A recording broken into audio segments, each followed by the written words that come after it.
All right, why don't we go ahead and call the meeting to order? I want to thank everybody for being here today. We have, I believe we have Mr. Boyd Ferris who's going to offer an opening prayer for us.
All right, again, I thank everyone for coming out. I think the reason why we, as a tribal council, called this meeting is that we want to have a good, positive response to a horrible situation.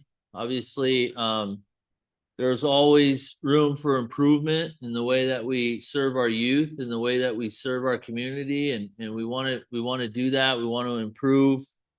As tough of a situation as it is, the good thing is that as the Hoopa Valley tribe and as a community, we're not in it alone. We're working together. I'm happy that the Yurok tribe had reached out to us, and I feel that there's been a very good response by Humboldt County, the sheriff's office, as well as Department of Health and Human Services has reached out.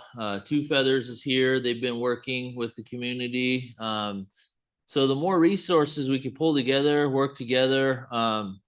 We want the community to feel safe. We want healing to be able to happen, and we also need to take actions and create measures that will prevent these kinds of things from happening into the future. And better activities, communication, coordination, just resources, and making sure people know what the resources are, where they may be found at, those sorts of things. I did want to share the update that Preston Lee Reese has been arrested at the end of Highway 169, the end of the road downriver. It's only 15 years old. Two other major suspects are still at large, Red Cloud Lincoln and William Warren, also known as Bubs Lincoln, 18 years old.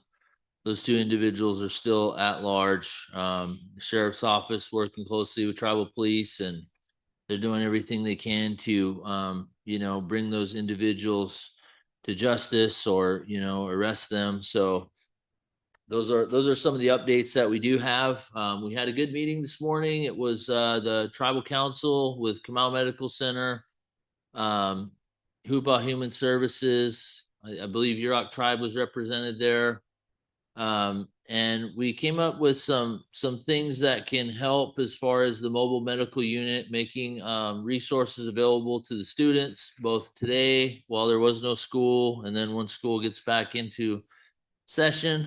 Going forward, we just want to continue to work together with all of our partners, create more activities, more opportunities for the kids. And so that's really the focus and some of the main goals right now. I think some of our agency partners do have some updates on some of the work and the services that they would like to share. And certainly we want to hear from you guys as a community as well, and advice that you can offer to all of us and to or ideas for solutions, also for our agency partners.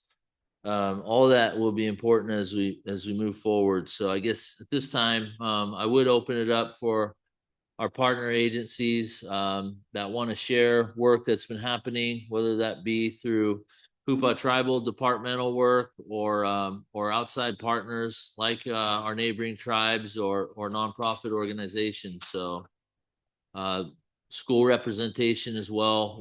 We have been in communication with the district. Vice Chairman Haley's been attending their meetings regularly, and communications have been there. But there's still a lot more we need to do. So I guess we'll hear from our agency partners if you guys want to share anything about resources. Ryan, would you start by sharing what Kamau has been working on?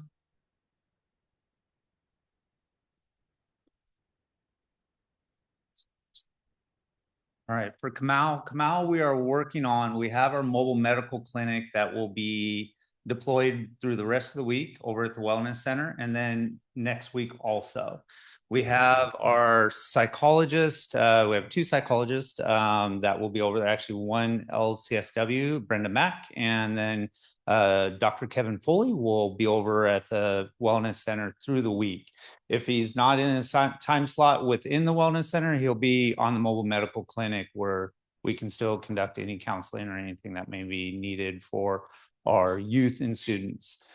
Along with that, we're opening up the services as tonight, I believe we're overlapping right now, and I'll ask for our team to provide another service on this one is for the parents. What do I say to my child on that, or my son, my daughter, for, you know, how scary this is and how do I work through it? So there are some of those conversations. We do have our team ready. Please join. We'll have a couple more of those meetings scattered over this week and probably one more next week, depending on attendance in there. With that being said, we also have our outreach team that's been going out, meeting with some of the groups and families. We have Boyd has a team, and Boyd probably talk on this part. We have two of our coaches are pulling in for the teams and having discussions with those students as we are trying to grab the large groups to be able to ensure that they're safe and give them an area where they can talk to work through these situations. I think that, Val, is that all that we have, or are we having? Trying to remember all the pieces. We have a lot going on that's being added in. Dr. Valerie Pazanaw is one of our chief clinical officer, and she has a little more to add. Thank you, Mr. Chairman. I'm Valerie Pazanaw from Kamau Medical Center. The other thing we did was we also made our front desk staff as well as our security staff aware that community members might walk in off the street requesting services so that there would be no delay in them being able to notify behavioral health and our psychologist that we had someone in the clinic that would want some service. I believe that's it. Boy, did I miss anything, or think we kind of?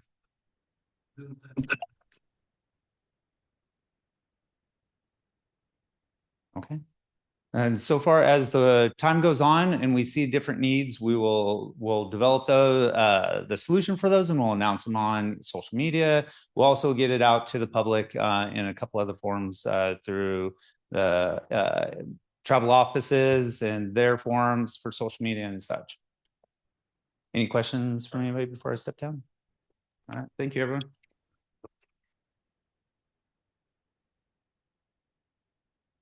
Farah, or is Farah here? Can you maybe give a little? Maybe Farah stepped out.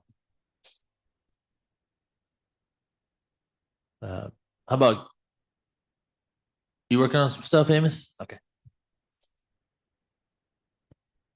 Good evening, Tribal Council. Amos Full, with the Director of the Yurok Tribes Office of Emergency Services.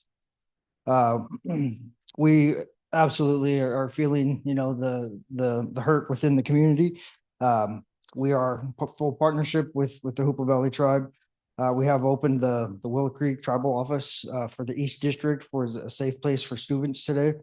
Also, our behavioral health and the Yurok Health and Human Services is full cooperation with the Hoopa Valley Tribe. And we want to just let you all know that we are here as a community to work together. Thank you.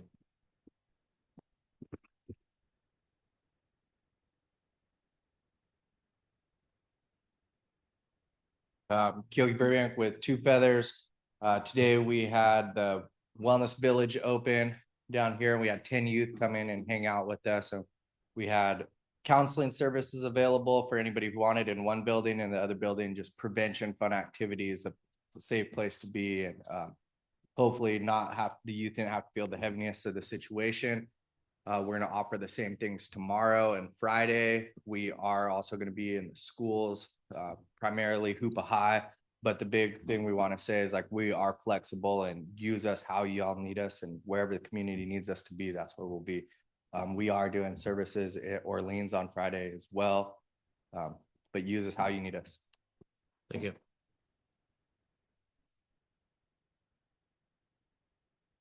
All right. I've seen a hand online. Why don't we go ahead and open it up for online comment? Is Jessica still there? Yeah, I'm still here. Thank you for circling back to me. I had a question for Ryan, although from Kamal, although he did address that they were going to be posting the information on social media. But I was wondering if they can also put like the phone number in the chat for the members that are out of the area that may have family and youth, if they want to call, to schedule something or availability. And also, are their services going to be an individual basis that they're meeting one-on-one, or are they doing it as a collective for a group of people? I think it's a little bit of both, but I'll let Ryan give you more detail on that. All right, thank you. There is one-on-one as needed, and then there's also the group. The group, as tonight, the session that they have on a Zoom link, that one's a group one, but as the need is, or they identify any members or members that would like that one-on-one, we can pull off of that and get you scheduled in as soon as possible, or after those meetings with our psychologists as needed. And we'll get the numbers up into the group chat for the call in. All right, thank you.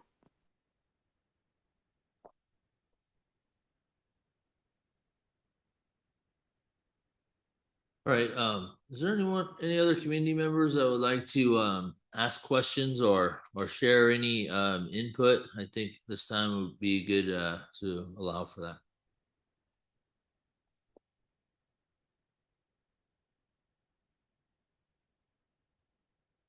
I have a couple different points of concern. In the valley right now, as it stands, there is a I'm not a snitch mentality. I want to know if we can, how we could combat that as a people. If there could be workshops so that we could explain to kids the difference when it's appropriate to tell. And you know what I mean? Because I think that as adults, we've abandoned these children in a lot of different ways. And that's one of the ways. Another way that we have abandoned our children is that we anonymously post on Facebook and we act up as adults. And so what can we do about that? And how are we going to hold ourselves accountable so that our kids will learn from us on how to appropriately address these issues? And my family's the victim of a violent gun crime. My brother was murdered 34 years ago. I know what it's like to be on the receiving end of that, to be the victim of that. It ruined my family. I want to say also, the perpetrator of that crime, his family was ruined as well. And so how are we going to move forward in a way that is healing for all of us? Progressively, my brother's murder happened a long time ago, and it's today is today, but there's still bad blood between our families, right? But back then there wasn't groups like this, and nobody talked about these kind of things. And so I know that everybody's angry, but there's the ripple effect of this is going to be far and wide. And I would like to know what we are going to do as a people to address that.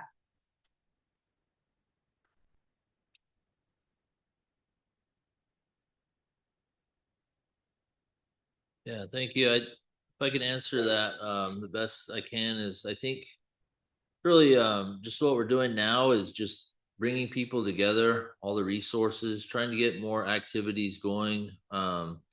We have talked about training, and there are some good training curriculums out there that are currently already being implemented by not only Two Feathers, but some of Boyd's staff working in the schools and different ones. So really just trying to ramp that up and create more of that activity. we're hoping to get our youth center reopened within the next few weeks. Different things like that, but it needs to be more of a focus for sure.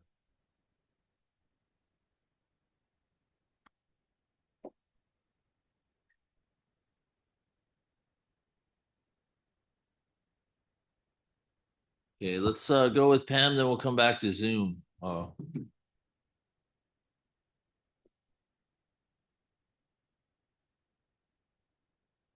Hi, I'm Pamela Risling, a Hoopa tribal member. My concern is how are we going to address the gang problem here in Hoopa? I know that we've worked on different problems, like with Jordan, we worked on a fentanyl bill that we were trying to establish, a method to like one incident equals this, 2 incidents, and 3 you're out. And I think when we talk about gangs, Hoopa has always, every time I say, oh, there's no gangs here. I've lived next to, they're my neighbors, my cousins that are the perpetrators of this crime and still on the run. Now, my daughter has to live next door to them. We have suffered for years and years and years with my cousins, and I hate to see what other people have done. But I think we need to bring in the school some people that really can talk to kids about what is gangs, why are we letting gangs come in because we're Hoopa people? We have our own belonging. We don't need to belong to a gang. I would like to see some really big movement on that. I'd like to see big movements on being kind to one another, loving one another. All of these things that need to, instead of bickering and fighting and talking crap, the punishing is overwhelming in this town. It's like there's no more attaboys. Oh, geez, you did such a good job on that. I'm so proud of you. It was so awesome seeing you. But you do hear this person did that and this person did that.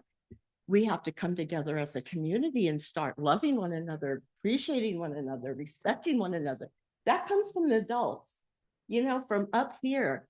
If we're sitting at home with our aunties and we're just talking trash about everybody, and our kids are hearing that kind of comments, and then what are they going to do?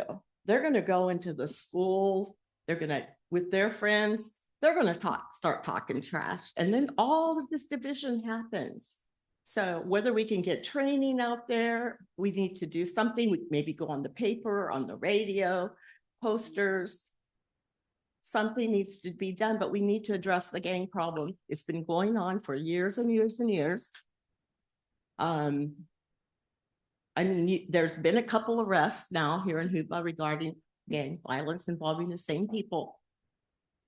It's just, are we going to do something to say, hey, if you can't act right, then you need to leave the valley? Because I don't want to worry about my grandsons living next door. They're 8 and 4. And we have to live next door to, we don't know, somebody's going to come by shooting at them. What the heck? What, I would be mad if somebody killed my kid. I would be over there shooting at them, and we're just innocent bystanders. What's going to happen? What can we do? What kind of action can we plan for to stop this gang mentality? My 2 cents.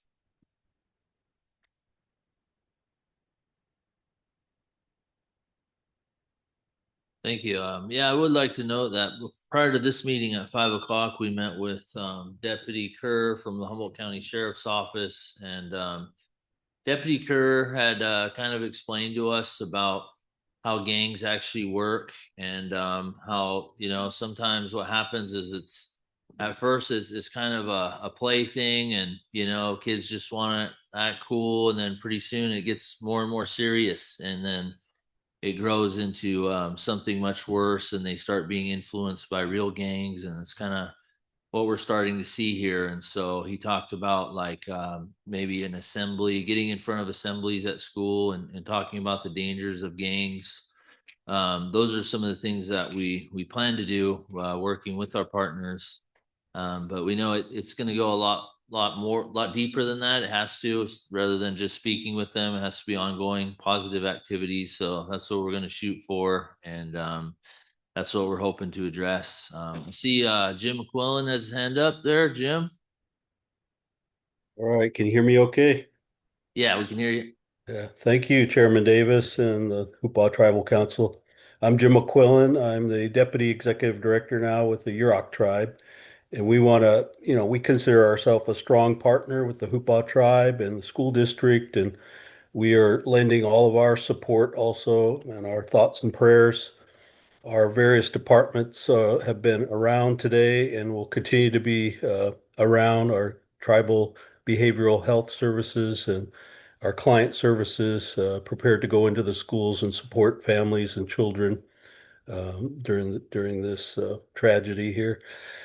Yeah, we appreciate that, Jim. Yeah. And Chairman James had reached out to me last night and made it clear that they want to help in whatever way we can and whatever way the Yurok tribe can, and we certainly welcome that. Hopefully there'll be Very good. further discussions. Even if one of the things we talked about today is even if there's increased law enforcement presence needed, whether we might be able to get some Yurok officers who are cross deputized by Humboldt County here. We Yes. haven't had those discussions directly with the Yurok tribe yet, but those are some of the things that we're looking at. And Okay. definitely though, the social work aspect of it, or the youth workers, that's even better, working closely For with sure. the kids. So we want to keep that momentum going. For sure. We're having a council meeting tomorrow in Willow Creek, so I'll pass on these requests to make sure they're heard again. Many of you know I also serve on the California State Board of Education, and the board has heard about this incident also, and they lend their support. And they're looking for a list of resources with the local school district, what they want, what they need in terms of hardening the schools and through the Office of Emergency Services of California.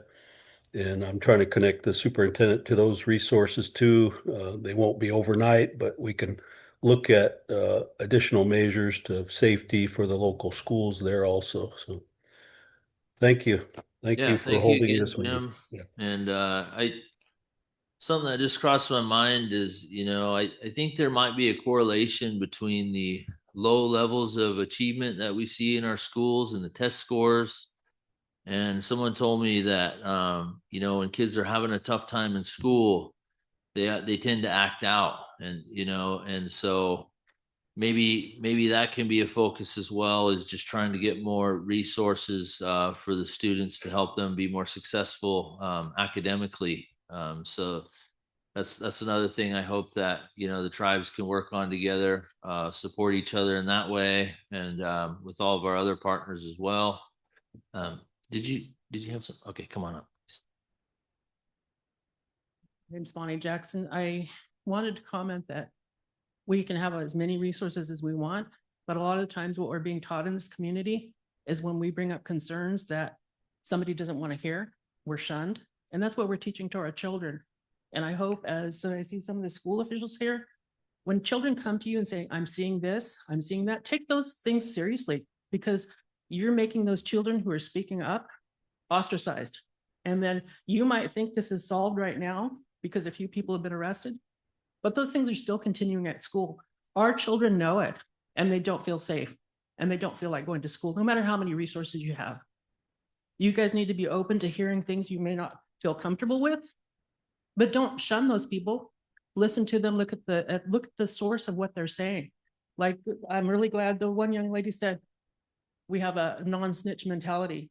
That's not helping any of us. It's not keeping our community safe. It's not holding people accountable. So please don't be offended by people who speak up. Reach out to them, get their concerns, and get to the root of it. Because we're not going to solve this by just sitting here saying, oh, we've done some great things, or you have this resource or that resources. Those have to be meaningful things, and support our children who are willing to speak out. Thank you.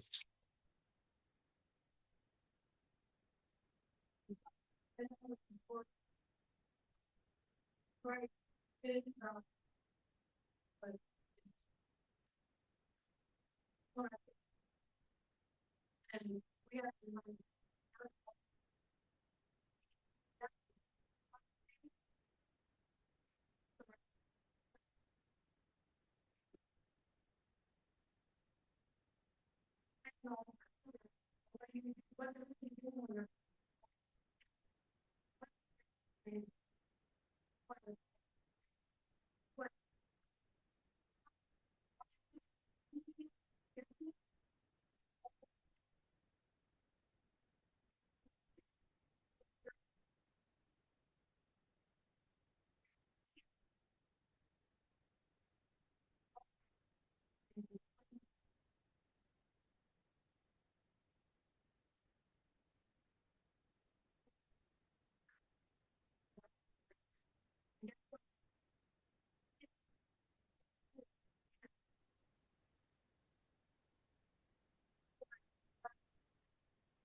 for my family.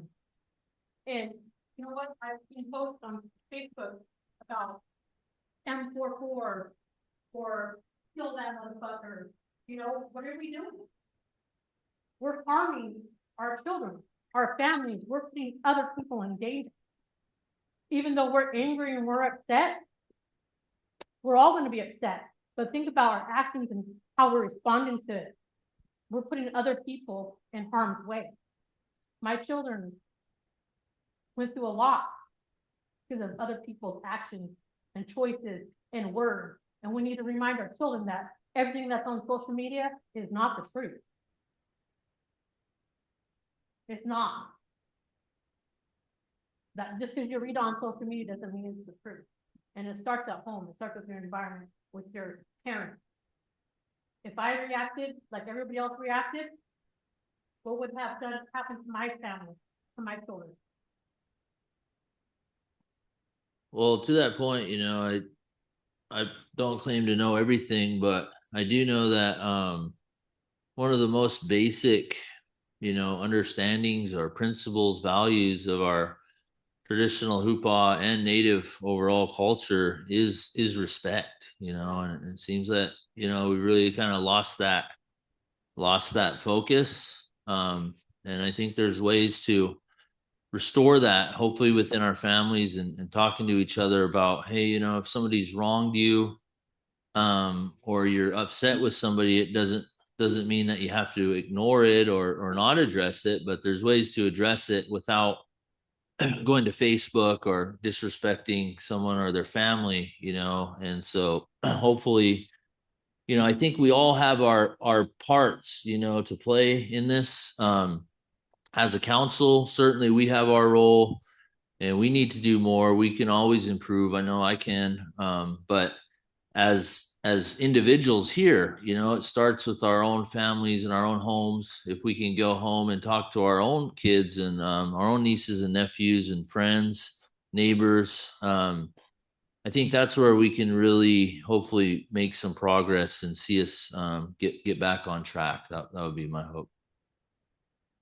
Okay, anybody else? Come on up.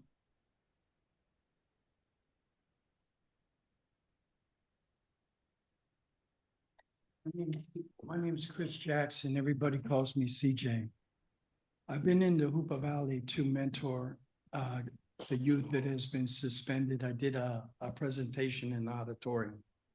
I wasted majority of my life growing up in the gangs in East Side Torrance. I was in a foster home from 6 to 13, molested. I took that anger. I took that childhood trauma. I got jumped into a Hispanic gang. Southern United Raza, we fall under La M, the Mexican Mafia. But the choices I began to make, and the reason I joined the gang is because I wanted to be accepted. You know, the acceptance and that family bond that I didn't have at home, that's what caused me to gravitate towards gangs.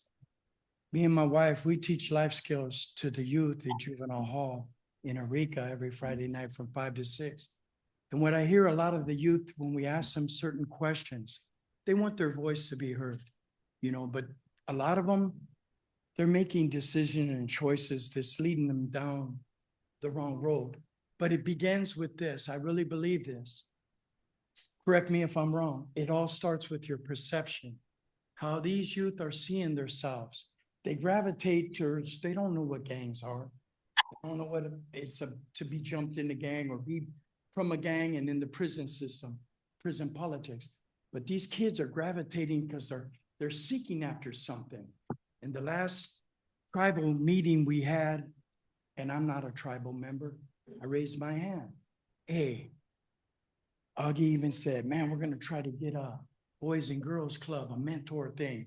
Get something established here where the kids can be focused, where they're not bored, where they can gravitate towards something that's gonna help them with their life skills so they can achieve their dreams and goals. That's all I gotta say. Thank you. Thank you.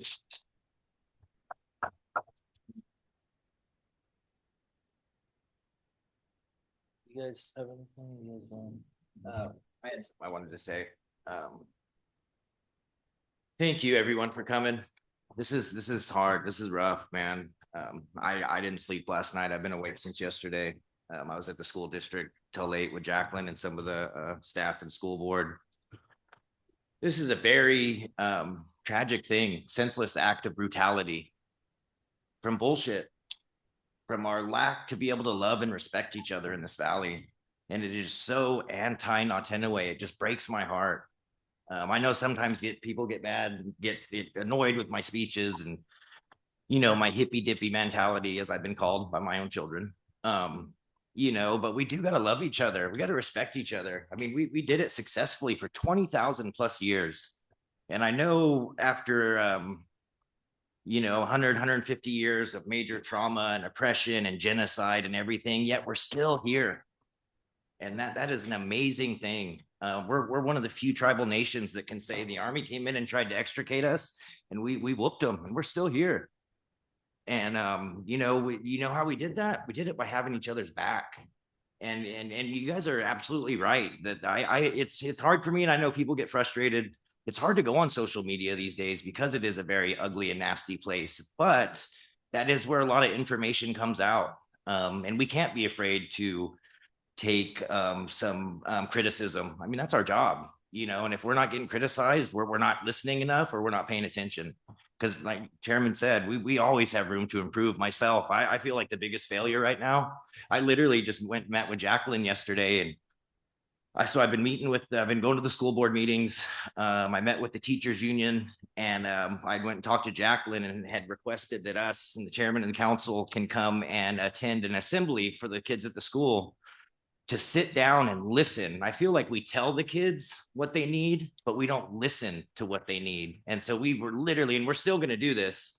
It may get pushed a week or two just because of everything going on. But it's a huge problem. It's, you know, I hear it from my kids, my nieces and nephews. You know, my kids were scared at home. They were upset, you know, it was a really good kid, man. I mean, he is a really good kid. It's sad to, you know, and all these kids are. I mean, there's some that have some major behavioral issues and are broken or you know, life is not kind to us as Indian people, especially on the reservation. We know that. My own childhood and life has not been easy. I've had a lot of things I've had to conquer. I've had to make a lot of sacrifices for my own children and break the cycles. And you know, I'm the first male member of my family on the Haley side that's not an alcoholic, that's never been to jail. And it took a lot of work. You guys know I was an addict for a lot of years. You know, and even then I still stuck by the code that my dad and my gram and my old gram taught me. And you guys are right. A lot of it starts at home. You know, it's not easy to sit up here sometimes and have to hold your family accountable, your friends accountable.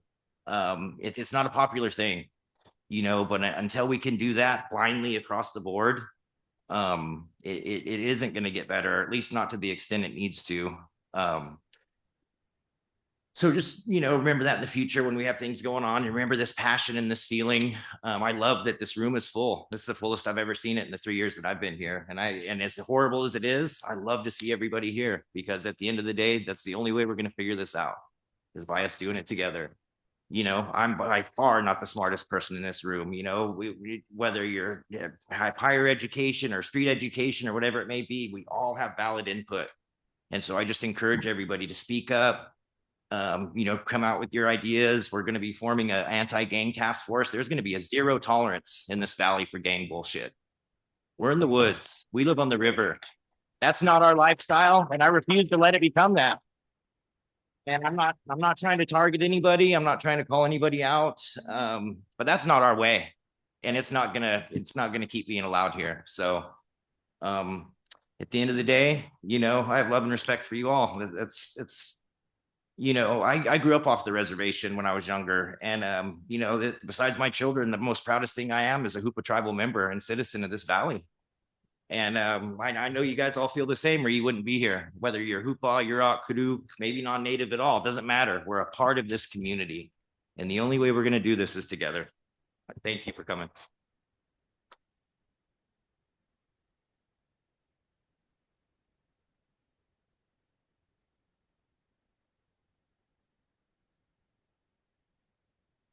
Hey, Chairman and Council. I'm Rose Sylvia. I'm the Vice Chair for the Yurok tribe. I'm not here as a council rep. I'm here as a parent.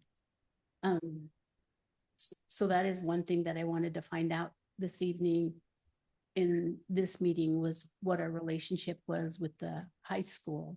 So I have a high schooler. He doesn't want to go to school. And in that, when you're talking about the assembly, I think the assembly is a better idea now than later. I heard Ryan say that there's counseling for parents so they know how to talk to their children. Well, there's a lot of parents that are never going to talk to their children. So I would like to see that in the assembly where those questions are asked so that those children get those questions and they know where to go and what to do with that. And so I don't know, like, I didn't hear a report out about, I know they're going to go back to school tomorrow. And I don't know what that means in the school. And if anybody here could speak to that, like, are they just going to go and then they're there? I know we have all of the counseling services arranged from everybody possible, but is that going to be on campus? So there's a stigma with counseling, right? I worked at Human Services before, and people don't just openly say, okay, I want to go to counseling. That doesn't happen. I asked my son and my grandson, did they need counseling? We were all in Crescent City yesterday at the ball game when they got the news, and they were all traumatized. And so anyway, he said no. Okay, I was just calling to check in.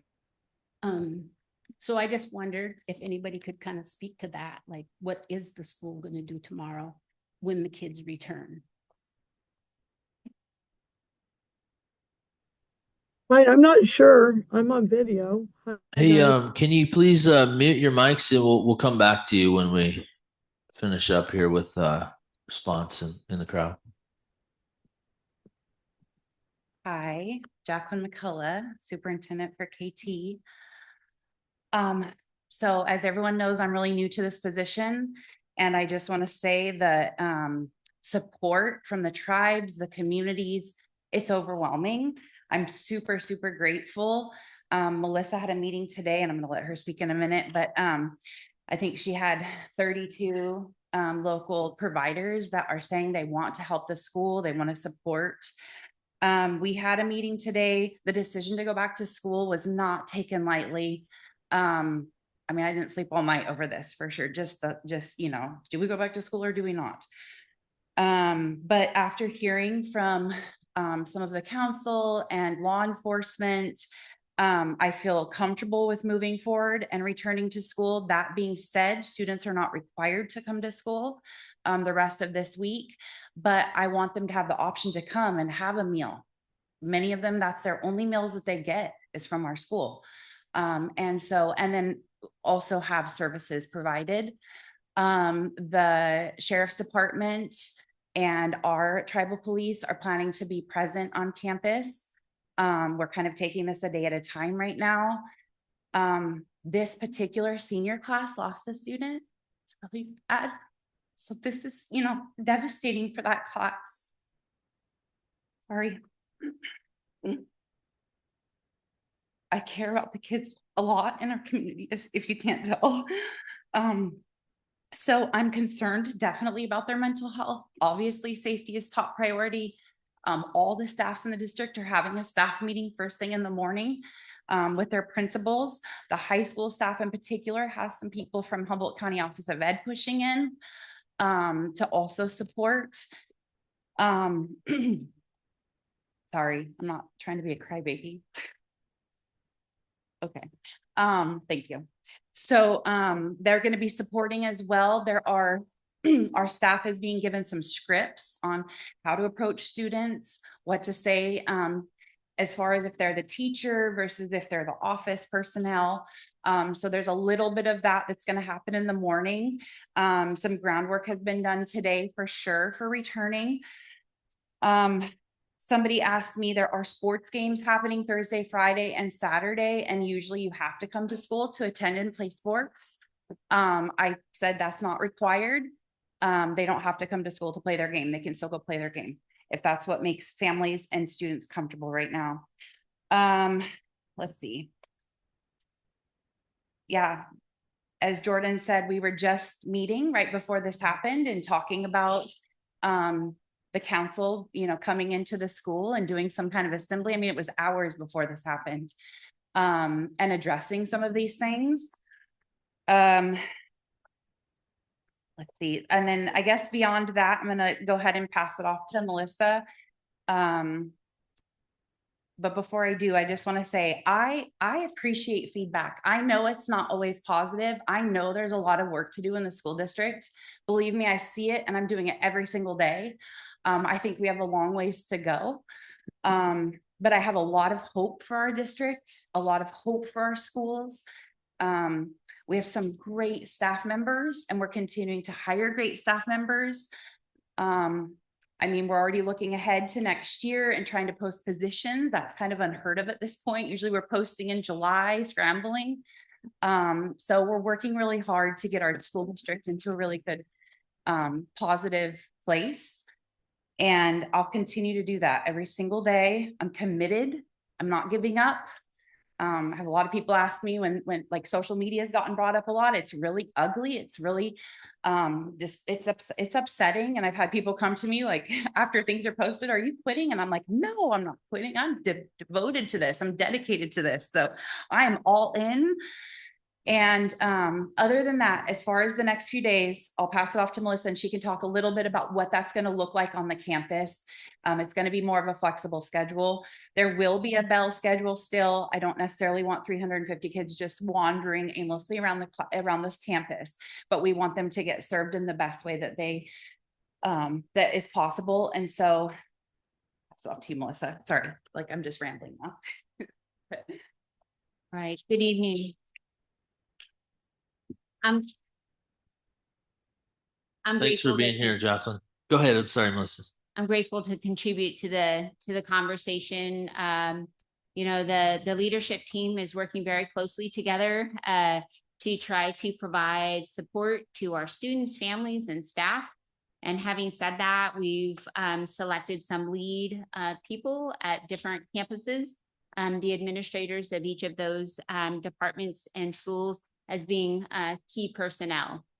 I've already started to see emails go out even prior to coming here, them setting up their staff meetings for first thing in the morning to give opportunities to answer questions, to be able to give information.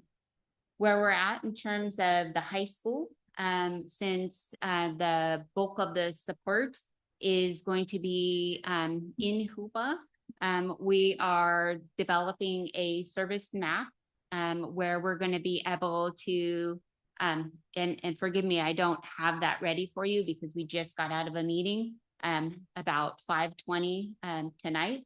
And so right after this meeting, we're going to map out at each campus, including the wellness center, which providers, what times, and which days people are going to be available. There was an outpouring of support at the meeting. We were really grateful that the county had a outpouring of presence. The Yurok tribe was certainly present. Two Feathers was there. Hoopa Tribal Police, CIT was there. was just an incredible response of support. And on a typical day at the Wellness Center, we have about 8 or 9 people scheduled in every available space. And that will be true again tomorrow. And then I've already talked to the interim principal at Hoopa Junior Senior High, and she's given me information just as I was coming into this meeting about which locations are available for extra providers. We're also advocating and coordinating supports for the river schools. And specifically, I got questions about Jack Norton and what would be available there. And so we are working on that too. We already have some commitment for some people, and I hope to finalize that this evening. I would like also to see, in addition to all of our social workers and counselors that will be at all of their assigned sites, like they typically are, adding to the support that they are providing to augment that. So we are creating a triage flowchart so that as the office personnel are answering questions and or people are there, that we're able to funnel them specific directions, because we are assuming that they're going to be inundated with a lot of questions and concerns. So we are going to do the best that we can to provide them with some information to help traffic control in terms of warm handoffs and connections for supports. And then I mentioned the service map, and right now we're focused primarily on Thursday and Friday, though I am hearing people also interested in carrying the enhanced and expand supports into Monday. In terms of our wellness support system, I'm going to have a reoccurring meeting for any of our providers, our wellness partners, to be able to come together there and to give updates, to talk about supports and or changes in scheduling. And then I know as an admin team that we will also be checking in each day, in addition to other situations and calls and texts as needed. So that's kind of where we're at in terms of supportive services. And we're very, very grateful for the outpouring. There were providers in the meeting today that I was meeting for the first time, or simply a message had been passed on to them, and we're grateful for that and for all of you. Lynn? Thank you.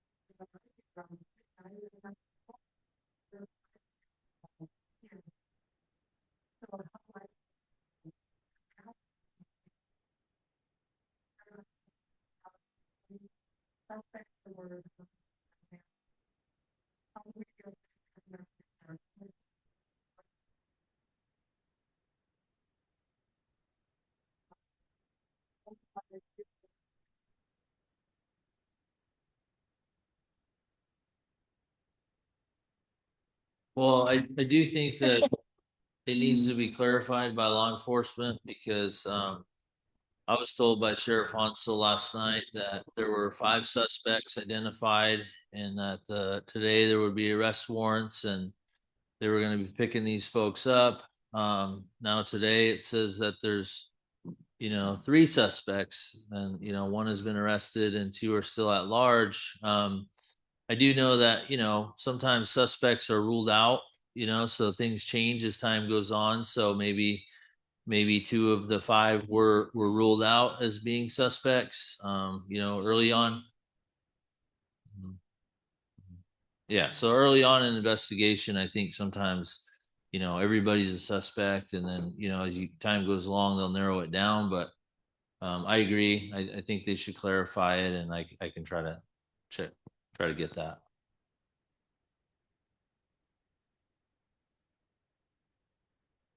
Okay, would you come to the mic, please?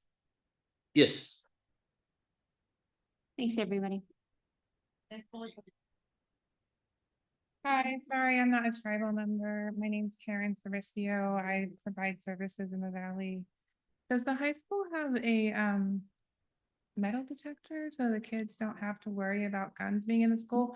What I was told is that this gun was passed from kid to kid in the high school, and they were hiding it from the high school staff. And that was my first question. I'm not aware of metal detectors. Yeah.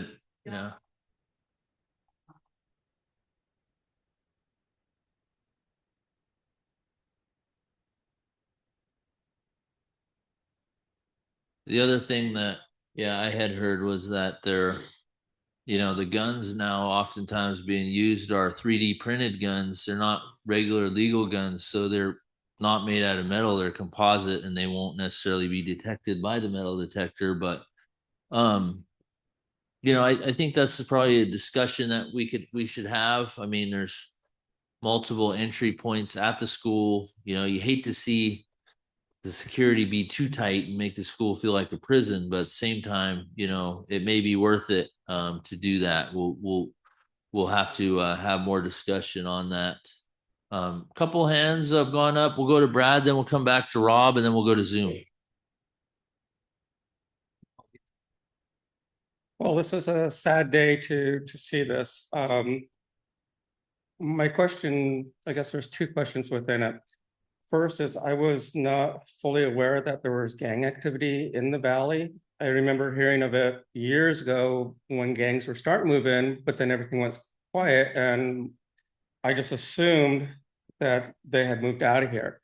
So my first question is, what are the identified gangs in the valley? Because I've heard there's more than one group of, I guess, gangs or gang members.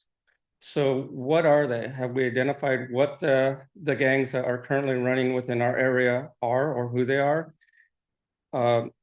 Next portion on that question are, as just a community member, are there things I should watch for? Are there red flags that I could identify as, hey, that's a potential danger or potentially within a specific gang that I'm not even aware of?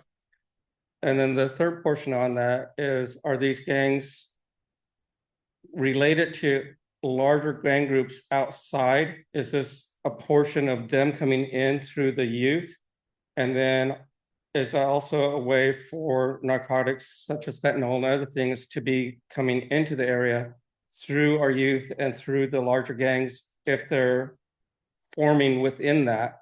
And then what are we looking at as a police force, as a tribal body, to actually start stamping that out, to identify and start wiping that out? Because as a community member growing up here in the 70s, it was safe. I could leave my doors unlocked, I could leave my car doors unlocked, whatever. And now we have to lock everything down, and sometimes we still don't feel safe.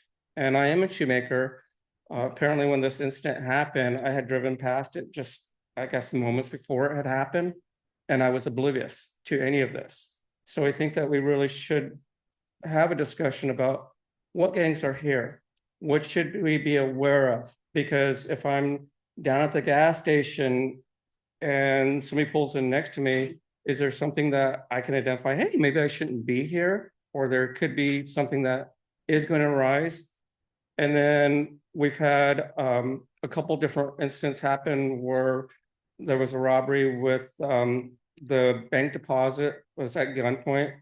Was that somehow tied in here? And that seemed to have gone quiet as far as everything that went on with it.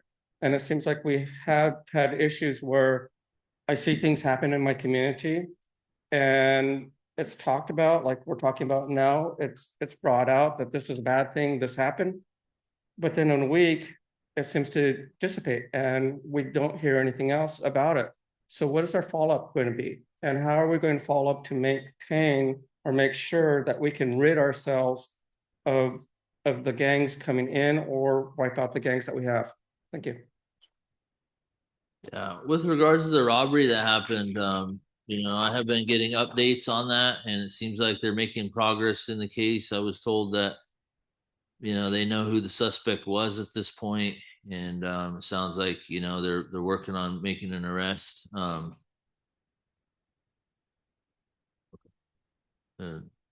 wasn't a resident of the reservation from what I understand. But the other part is with the gangs. We actually met at 5 with some sheriff's deputies. One of them kind of specializes in gang enforcement, and he had asked for a confidential meeting with the council.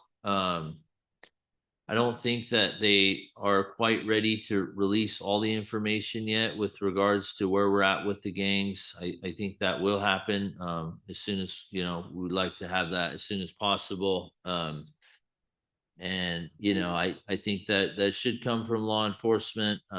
They are working on some things. I think sometimes it's not always clear of who is a validated gang member, who is not, what their associated ties are. So if the wrong information is released, it could create unnecessary turmoil, conflicts. So we will work on getting more of that information out as far as how to address it. I mentioned earlier, so we're going to be, in the schools talking about the dangers of gangs and how they start, and the way that, we're told it's starting is like kids do it for fun. It's kind of a joke at first, and they want to create a little club. Then pretty soon, they start to gain some popularity, and it becomes more and more glorified. And before you know it, now they're, getting more people involved, and there's fights that happen. And then later on, real gang members start to infiltrate and try to take control of these gangs and get them to do bad things that benefit, the real gangs. And a lot of that has to do with, maybe selling drugs or selling guns. All those things come into play. We want to get the information out and identify all that in a official, professional manner, and that should be coming soon. But we were asked right now to kind of hold off on releasing all that information for the time being, for one reason or the other when it comes to law enforcement.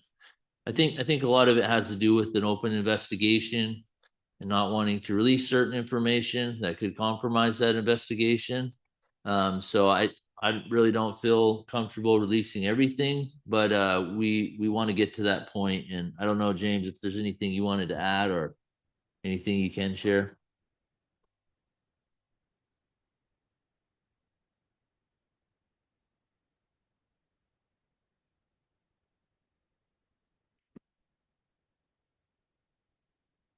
Stand over here so my back's not towards anybody.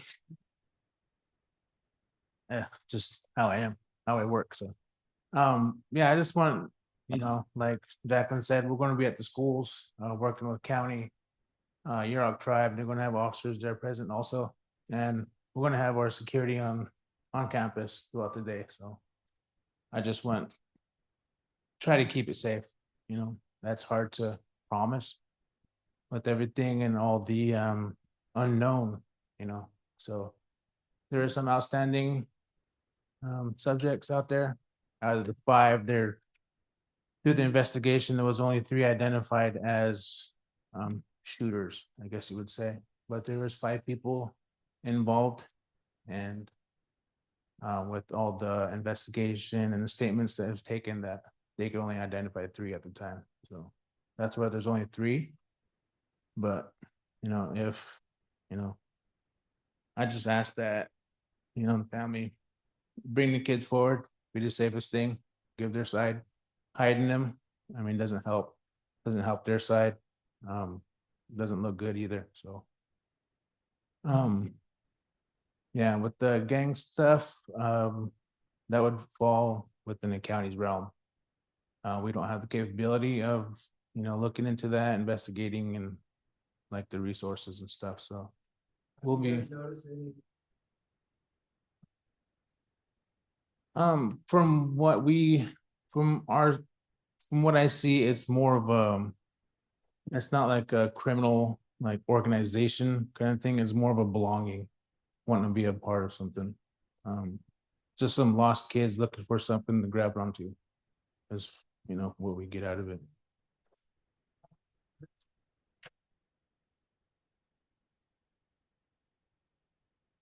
If they are caught with whoever, they can be charged with harboring.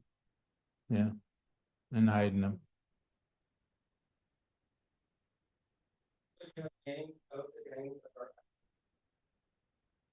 Like Joe said, that's still in the early stages, and we don't want to put that out. Yeah. Yeah, I just want to, we'll be at the schools and we're doing what we can. We do have more increased patrols here in Hoopa. As you've seen, there's a lot more sheriffs in town, and it's sad it took this incident for that to happen, but there is a lot more officer presence in town. So, and like Joe said, that they did get one of the subjects, so, and two outstanding, believed not to be in town. I'm not too sure of that, but it's just the information that was given to us. And I would just encourage anybody, if you have tips, I know some people get a little nervous about making an anonymous tip to the county. You can do it to tribal police too. And then Chief McCovey can pass that along as well as his other officers. Because I know people are a lot more comfortable talking to our own people, myself as well. So feel free to contact them if you guys have any tips, witness anything, hear anything. I mean, all info is good info. I would just reiterate too what Chief McCovey had mentioned, is for the suspects and their families, if encourage them to turn themselves in, the if they believe that they're innocent, they'll have an opportunity to prove that. However, if not, it could come to, a worse outcome of more people losing their lives. I know that James could probably tell you that when there's a felony arrest, you guys are coming in with guns drawn, and one wrong move and you could see a barrage of gunfire from either side. And so, being able to turn yourself in will prevent that and hopefully come to a more orderly, appropriate outcome.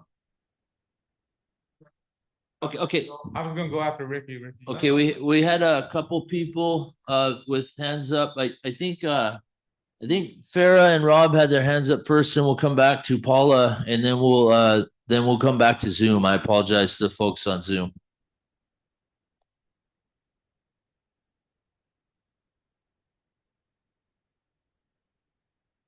Yes, I just had two comments actually. In the past, I did attend a Climate Trinity Joint Unified School District Board meeting, and they were talking about smoking in the bathrooms, whether or not they needed cameras everywhere on campus but the bathroom.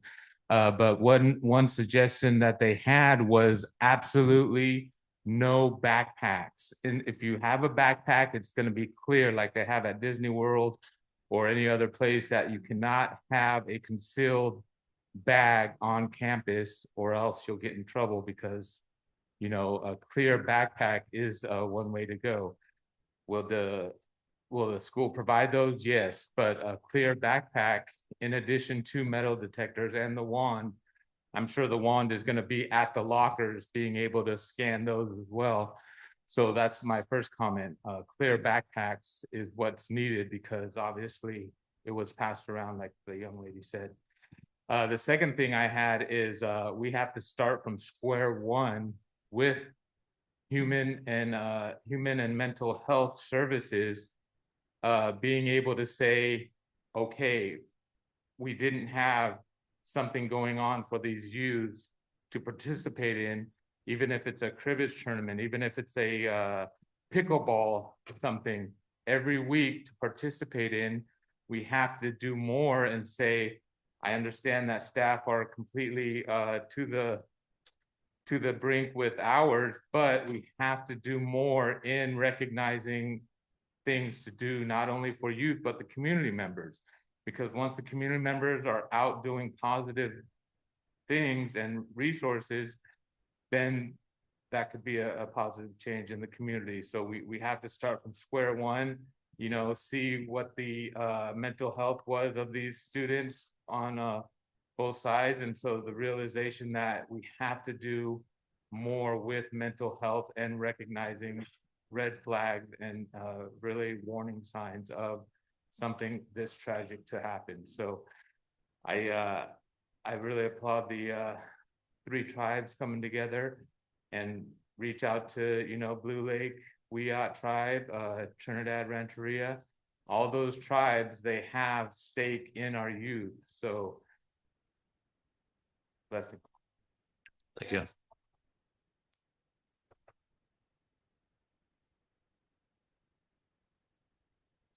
But what James touched on about belonging, he has no idea, but the fundamental prevention technique that is most effective is belonging.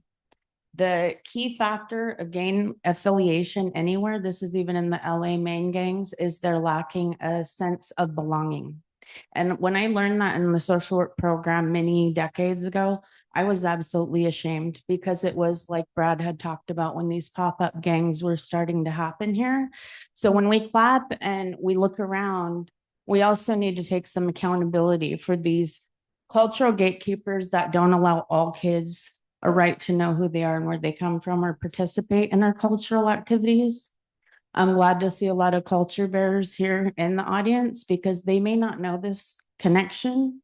And then just real quick, clear backpacks are not the answer. Over policing good students, which most of our children are good students without any disciplinary.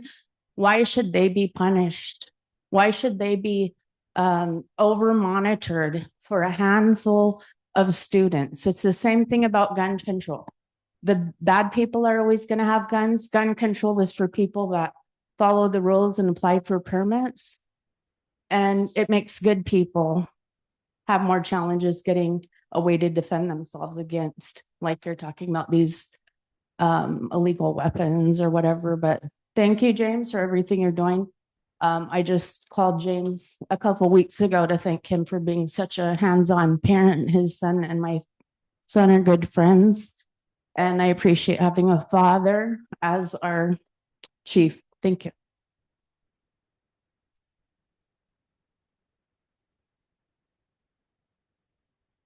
We had a. Well,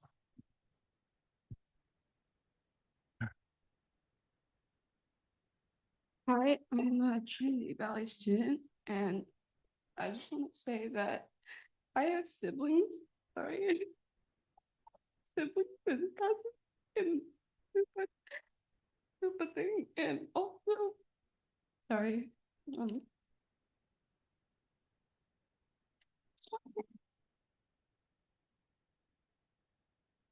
I have siblings and I have siblings and I have cousins in Hoopa, and I also know that the gun last week was hidden in clothes. I have a friend that was showed the gun and was flashed the gun by a student. And this the person that showed the gun was a student who has had multiple offenses like that and has I know it's suspended right now, but has had multiple incidents like that and also has been a creep to my friend who told me this information. And I've also have had multiple friends from Hoopa tell me that the students were hiding the gun in their clothes. So to the clear backpacks, I don't think that would work. And I just, how are you guys gonna help students come forward to like say what they're been shown or what they've been heard, because it's scary sometimes when you're shown something that can be threatening your life. My friend was scared to go to teachers and grown-ups and adults because of the student, because of the gun. So she came to me and asked me what to do, and I tried to tell her what to do, but I'm not sure. I'm scared for my siblings, my cousin, and my friends in Hoopa Valley. So I'm just wondering how, besides from therapy, because it's not just, it can't always help. How are they gonna feel comfortable coming forward? I would say, you know, to Miss Scott's point there, you know, I think there needs to be a lot of education, you know, for our youth that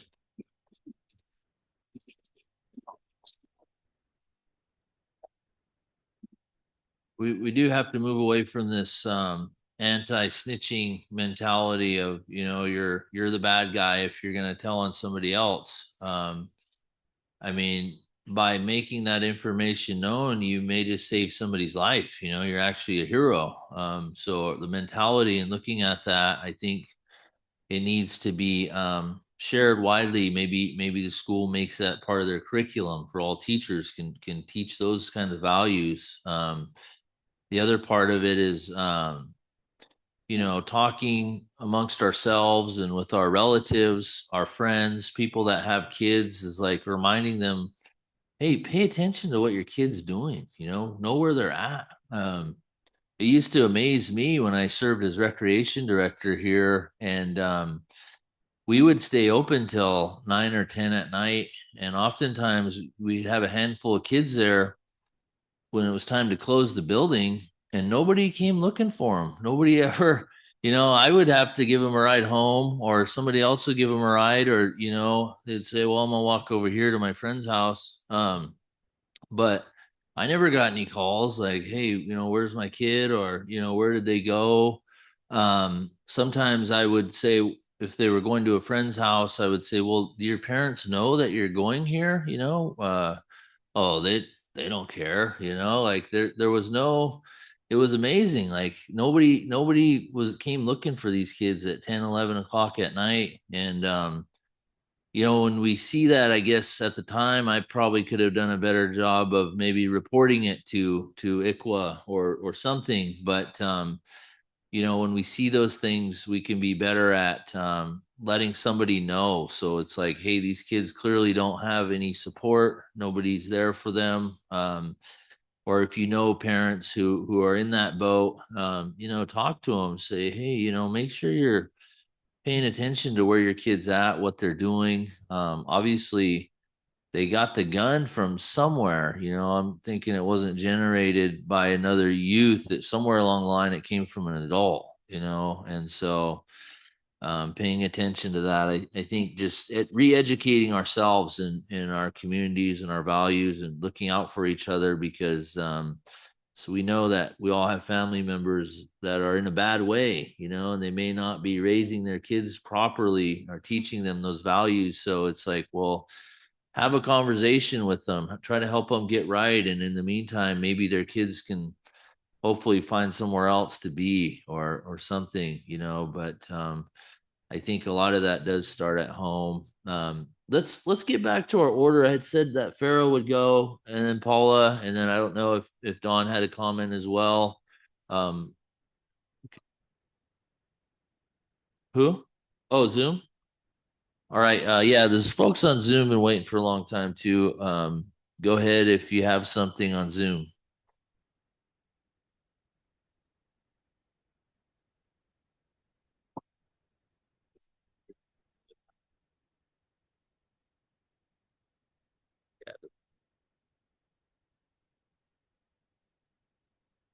Anybody there on Zoom? May have your mute. We can't hear anything. Anybody? Maybe they left. Okay, who is next? We don't.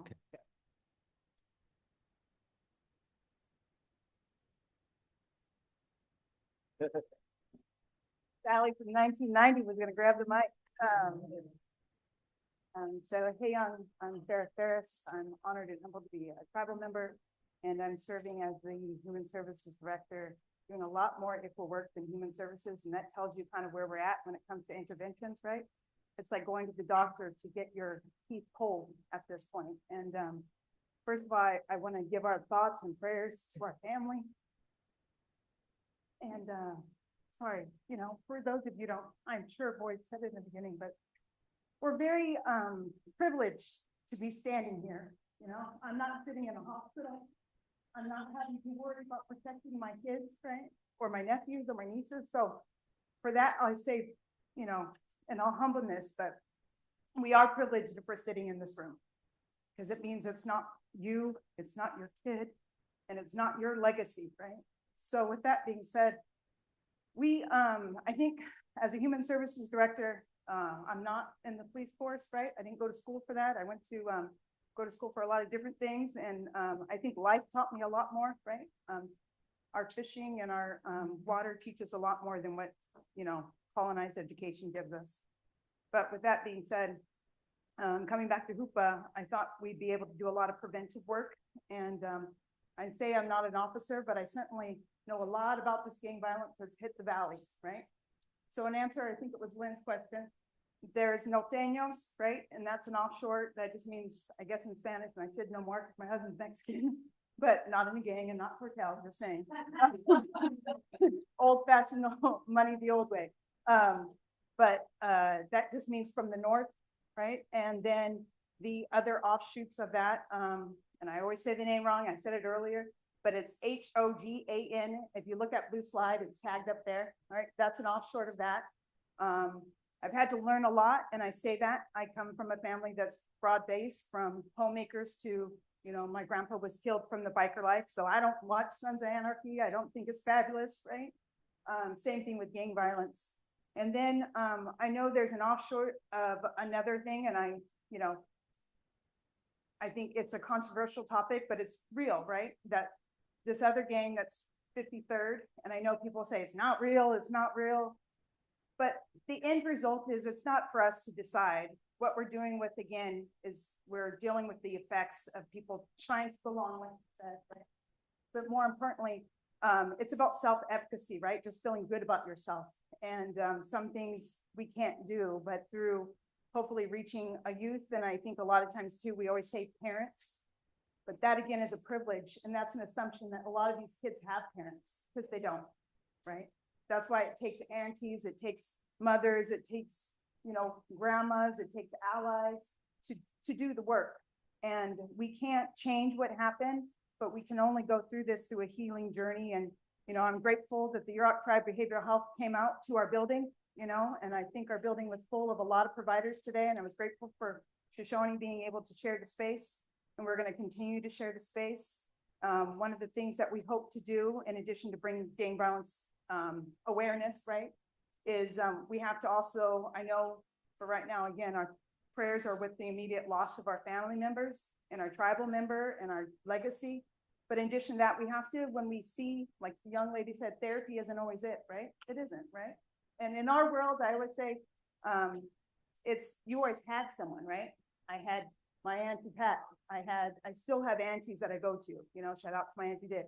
But I just think those are the best therapists in the world, but we have to be healthy, as people said. So what we're hoping to do is bridge with, we've been brainstorming off and on in between crisis calls today, is a circle group, because a lot of hush mentality is what a lot of, you know, I'm a female and I'm a feminist at heart, right? As much as we can be as Hoopa women, but we need to create a space for these women, because with gang violence, it's not just killing, but we have to be able to think about sexual assault. Right? Some of this is what we saw is about retaliation and sexual assault. So I don't care, you know, for Mr. Jackson, I sat next to him. Keep in mind, he's my cousin, but we have to be aware of that. When we're talking about red flags, power is not just seen by a gun, power is seen by the way interactions are. And we have to also see that it's not just fentanyl, it's also alcohol, right? So when you see a group of people saying, and I don't mind being the Indian Karen, I do not care. But I tell them, I don't want you drinking and driving, right? AWOC, my niece, Lacey May, we sat in court for 2 years for, we don't need that. But alcohol is a real issue too, not just fentanyl. And then when we talk about sexual assault, we need to listen to the females and the men. So we're hoping with our circle group, we're going to create an open space for them to do that off campus. Because I agree, I don't think clear backpacks are the way, you know, there's 3D printing and that's where it's going, you know, AI and 3D printing. And so it won't matter. Your gun's not going to go off through a metal detector. And then how much of that is just overweighting, anxiety and depression coming off of these? But it's, so we're hoping to bring more groups. We already have a little girls group from about 4 to about 10 at Human Services. It's the last Wednesday of the month. We said that's where we need to catch them, because by 10, I make a joke, but by 10, I don't know about you, I have a nephew who's 11, and I swear some days he's 37. So I think we need to catch them at an early age, and we need to be available to them. But that takes money, that takes time. And if you work for the school, you save the tribe. If you work for the tribe, you save the school. I don't care anymore, you know. We work a long hours, and our council, you know, we elect them to make a lot of decisions, but their money can only stretch so far. So that's where, you know, if you see something, if you see a kid, like Joe said, who's not, if they're walking the roads, stop them, you know, send a referral. Human Services has been working with the sheriffs to create an anonymous app tip line.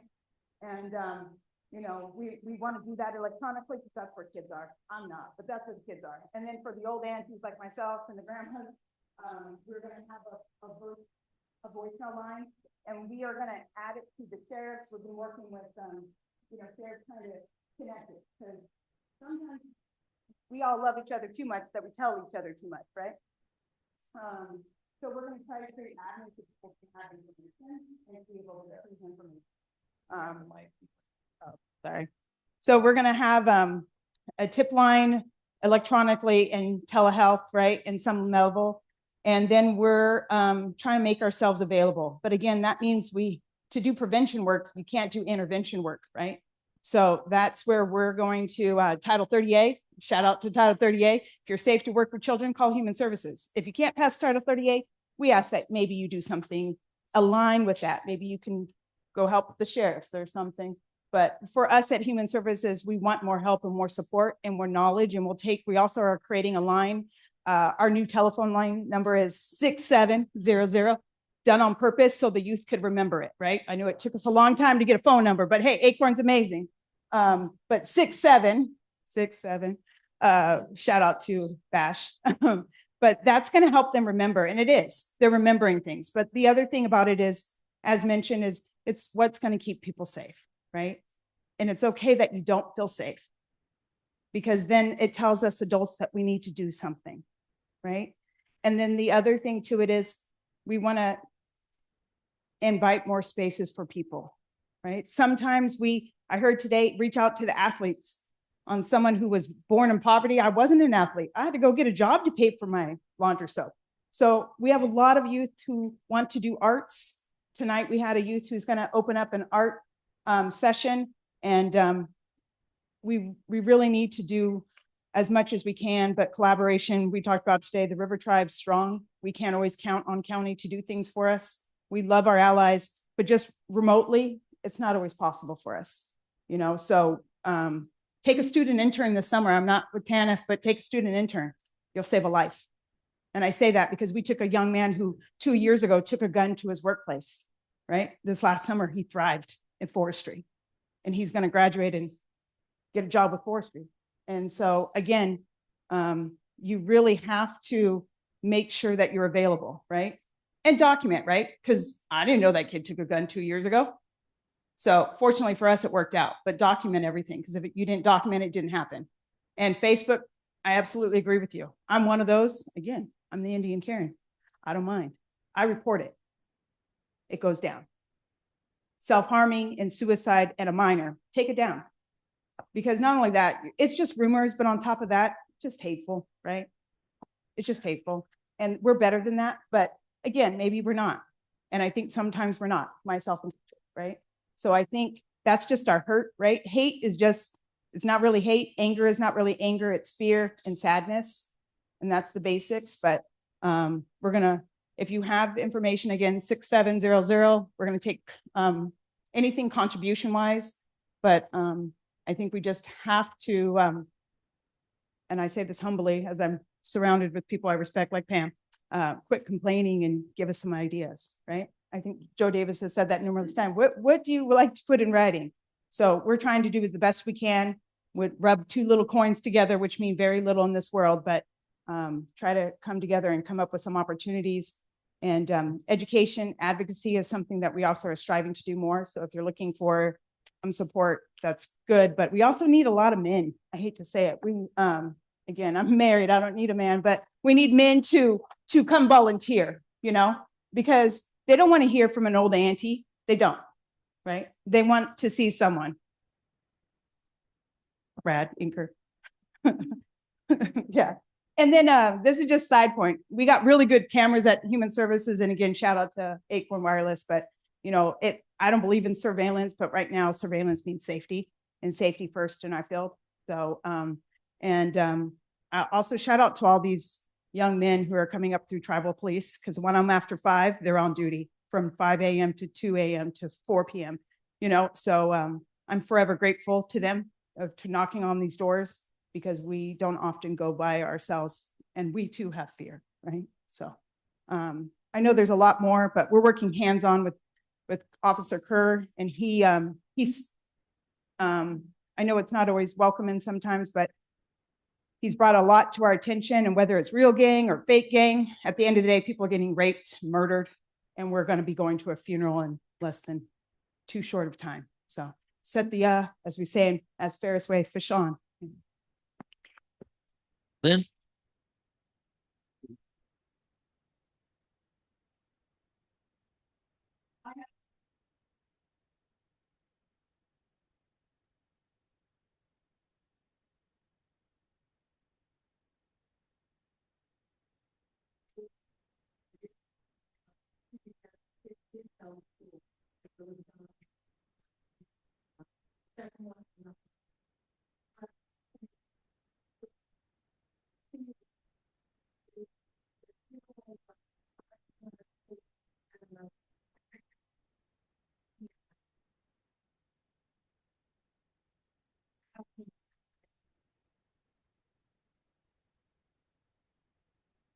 I think the comment about the unrelatedness of the school incident and the shooting came from law enforcement. It didn't come from the school.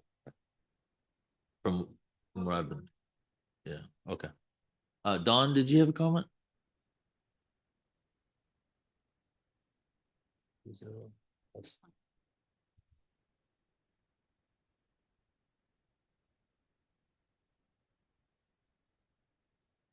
I wasn't trying to talk, but since you offered. I think that by and large, our greatest strength here is our culture.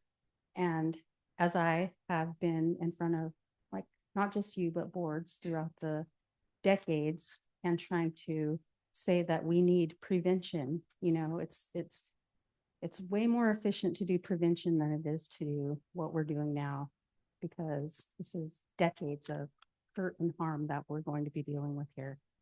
And I think that, well, I'm thankful that we have all the great support right now coming in for our kids, but it's the Band-Aid that we're always doing. And we need to get past that. And we are strong in our culture, and our kids know it, but they're not receiving it because we always put it on the back burner. I think that one of the great successes in our tribe has been the Indian Center, and has run for decades on a shoestring budget since Marceline initiated that decades ago. And I've seen over and over kids come back out of that program, you know, and they have strong identities, and they have ties to our language and our culture. And that's what we need. And I think that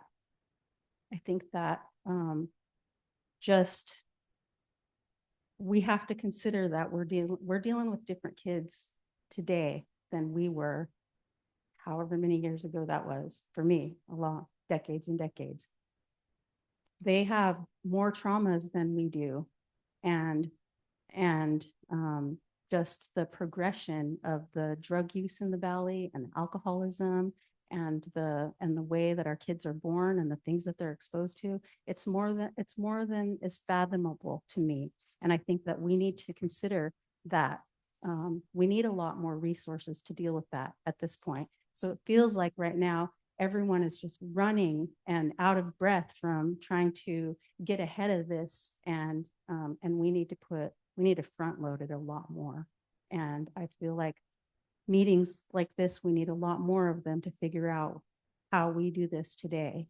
But I really feel like, getting culture, not just into our youth, but also into our tribal system is very important. It can't be on our back burner. It's our absolute identity. And you heard it multiple times over here tonight, how important identity is. That's fascinating about gang culture and gang violence, that, you can just scoop up somebody's identity and that's all they ever needed. This is what all of our kids need. This is what we need as people of this community. We need to identify here. So I want to be part of this conversation. I don't know the answers, but that's what I have to say. Thank you.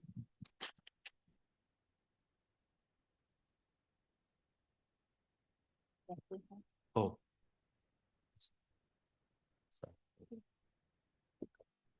So I don't know if all of you know who I am, but I'm Curtis. I mean, I look around and I see a lot of people that I grew up with, that I look to for time in this life, that helped steer me as a young man. Community, someone who helped guide a young man who had every predisposal to not end up in a good situation, but many young men room right now to mention. Sorry, Zoom people. If you don't know me, if you're in the Zoom and you don't know my story, I've been coaching in this community for the better part of 20 years. I have dedicated my life to these kids, not just this group of boys, but to the youth of this community. I've worked my fingers to the bone, ensuring that these kids have something. Going back to the days when Mr. Davis was my boss, I would go the extra mile for those kids, those girls' softball games, those boys' baseball games. I've spent thousands of hours on that football field over the course of the last 15 years, trying to provide a safe place for the boys in this community. Obviously, I'm not a female, so I can't help guide a female in this life, but I can help guide a male in this life. This message for everyone in attendance, or whoever posts this, whoever forwards this, this message isn't directed at anybody in this room. This is directed at us as a community. It's time to wake up, men. I look around at you guys and it's time to wake the hell up. Make your boys behave. I'm guilty of this. I'm guilty of letting my boys chain a little bit too loose, and a little bit of teenage trouble ensues, and that's how shit like this adds up. Sorry for my language, but when I mean something, my boys know when I cuss that I mean something, that my words need to be listened to. So I know that I'm not as old as some of you. I know that I haven't been through some of the trials and tribulations that make you up as individuals, but all of your stories are going to help this community and help these young men who right now have no guidance. All they have to look for is what they call nowadays as packing a pole around, putting a pistol in their pants. Me being the person down here with boots on the ground knows from firsthand knowledge that boys are walking through our high school with guns in their backpack and guns in their pants because they got in an argument the day before because someone called them a PUSSY. Jesus Christ, if I could count how many times I've been called that in my life and walked away from it, I'd be a rich man. I think that used to be my nickname when I was a little kid, and resilience is what breeds from that. Not feeding into these kids. Yeah, go beat that boy's ASS because you know what? That's how I used to get down. Well, damn it. Look at what we're in. I only hear stories of the 80s and how this place was in the 80s. If we don't stand up now as men, I'm not talking to the women, I'm talking to the men.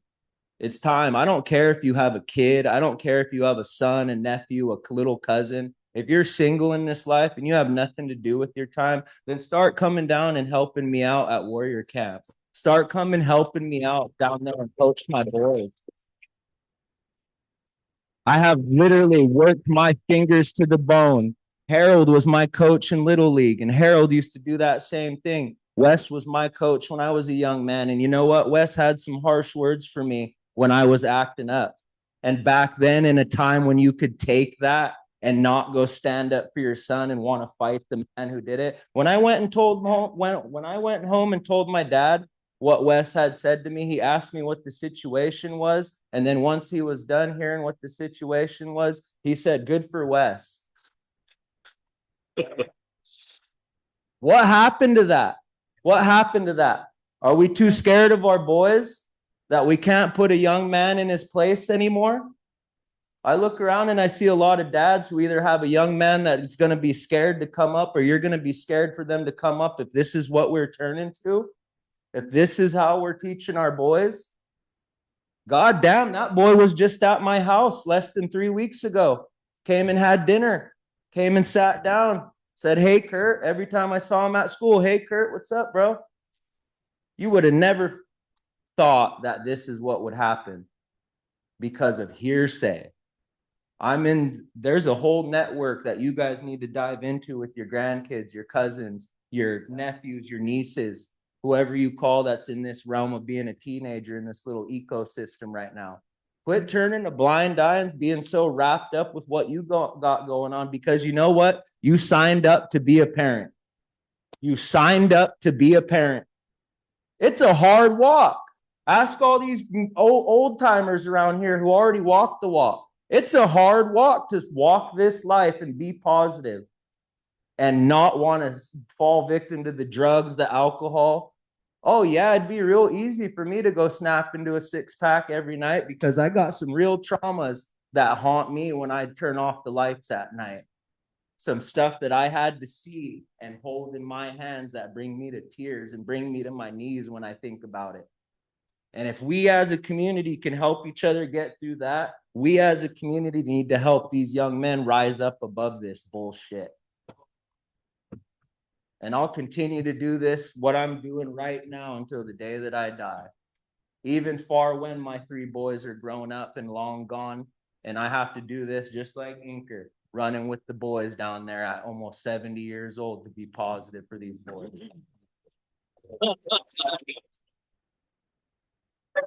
I hope, I really do. I don't want to stand up here and toot my horn.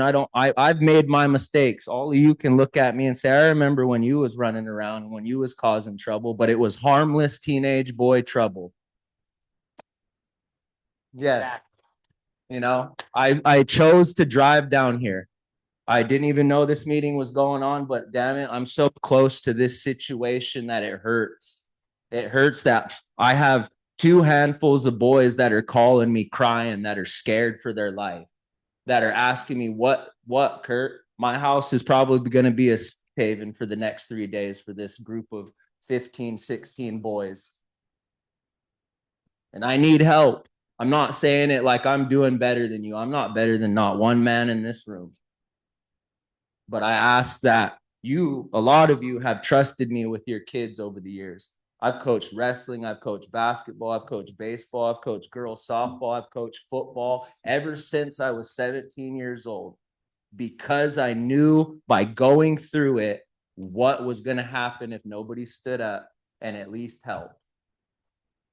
Like I said, I'm not better than anybody. I have my own stuff that I go through and my own stuff that I go to bat for every single day. But the one thing that we all men need to come together in is standing up for these boys and steering them towards the right way. Just because, oh man, you got in a fight with so-and-so's uncle 20 damn years ago. Jesus Christ, let it go. Or so-and-so didn't get served up at dance camp. Come on, this is the shit that people don't want to talk about. But what in the hell? You got boys who stand there all damn night waiting for a pair of feathers so they could at least stand in the damn pit. And you got dance leaders letting them stand there cold with their shirt off all night and then embarrassed the next morning because they didn't get no feathers all goddamn night. They made the choice to go down there as a damn near man, knowing that I know some men who don't go down there because of the lump they have to swallow in their throat to go into a realm that they don't know much about. But a 16-year-old, a 15-year-old, shit, I see 10-year-olds staying up all night off 2 cups of coffee. The possibilities are endless if you guys all quit being so wrapped up. Parents quit being so wrapped up in the crap they got going on. Stuff like school being in session tomorrow. Jesus Christ, school district. We have a young man that's fighting for his life right now. All his closest friends, all the girls who ever had a crush on him are in shambles right now. All his friends that he's ever came up with. I'm glad to say that I was a part of taking this young man to his first dance that a girl invited him to. If things don't turn out right, that's a memory that me and my son will have forever, and my wife, because we drove them up there, got to hear how excited they were, got to pick them up and come back. And guess what? Not one drop of alcohol or drugs was involved in that. It was good, clean fun. What we need to get back to. What we as people made us strong 100 years ago.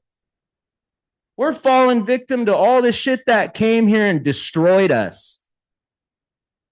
And because we're scared to stand up to our cousin who's running around causing shit, because we're too scared to call out our son because he's being a tyrant in the community, because we're hiding them out because they're our family. This event was meant to kill every single person in that vehicle. This is not just your little accidental, like when I was a kid, an individual, remember, an individual got accidentally shot, might have been an accident, accidentally shot in the throat with a BB gun. That was the severity of gun violence when me, Kioki, Joe, and Jordan and all them were growing up. That was the severity of gun violence. Accidentally shooting someone with a BB gun when you were bird hunting or when you were shooting cans. Now we got kids packing fully assault rifles and having access to full assault rifles. Jesus Christ. Come together, Hoopa. Rise up.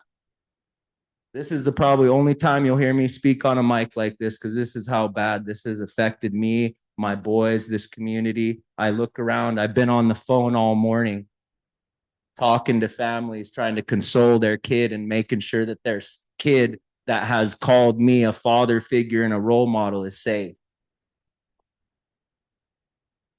I can name a couple that have been in this community and helped out in this community, and kudos to you. But the work's not done. We need more. Step up, step up. Assume the role as a male in this community. We're not from the hood. We're not from the city. We were born to love each other. And if we had conflict, we took care of it by our traditional ways, and those ways were in place for hundreds of years and never out of balance.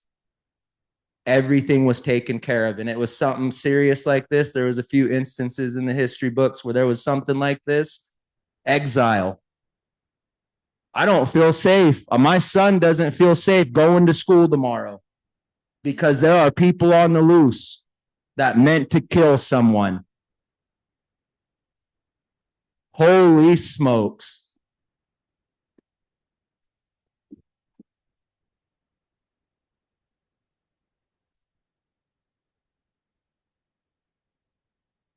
Boy, thank you, Curtis. That's very powerful from the heart, and what everyone needed to hear. My name is Wes Crawford, currently a council member for the Yurok tribe, serving this area in this district. But before that, I was a teacher for 25 years, taught a couple of you up there. And I'm glad and I'm thankful, council. Thank you, Joe, for providing this opportunity for the community to be here to share what they feel and what's. And all of you, you're the leaders of this valley. Your heart brought you all here today. Creator brought you here today because you care. You care about the future of the Natinawe, the people here. And I'll say this, I grew up here. I was born and raised here. They walked, Dr. Rickless pulled me out over there, and I've been a community member for almost 55 years in May. And it's the prayers of the Natinaway people, elders in this community, why I'm here. Gave me strength to go through my trials as a young man, experienced in my family and in this community. There were many. Gosh. Lately, we hear this thing, trauma-informed care. We hear generational trauma. And Curtis, when you were talking about things, you know, uncle did this to you 10 to 20 ago. We create generational drama in this community, and it passes on and passes on generation after generation. But as a teacher, the last 5 years, I was able to teach a teacher on special assignment, cultural connections.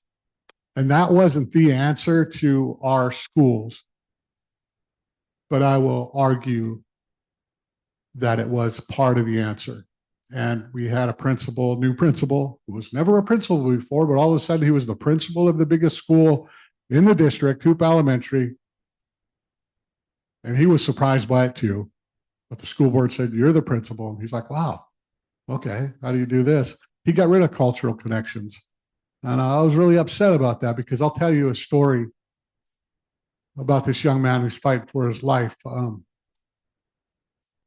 He was a kid who didn't get the math award or the English award or the science or history.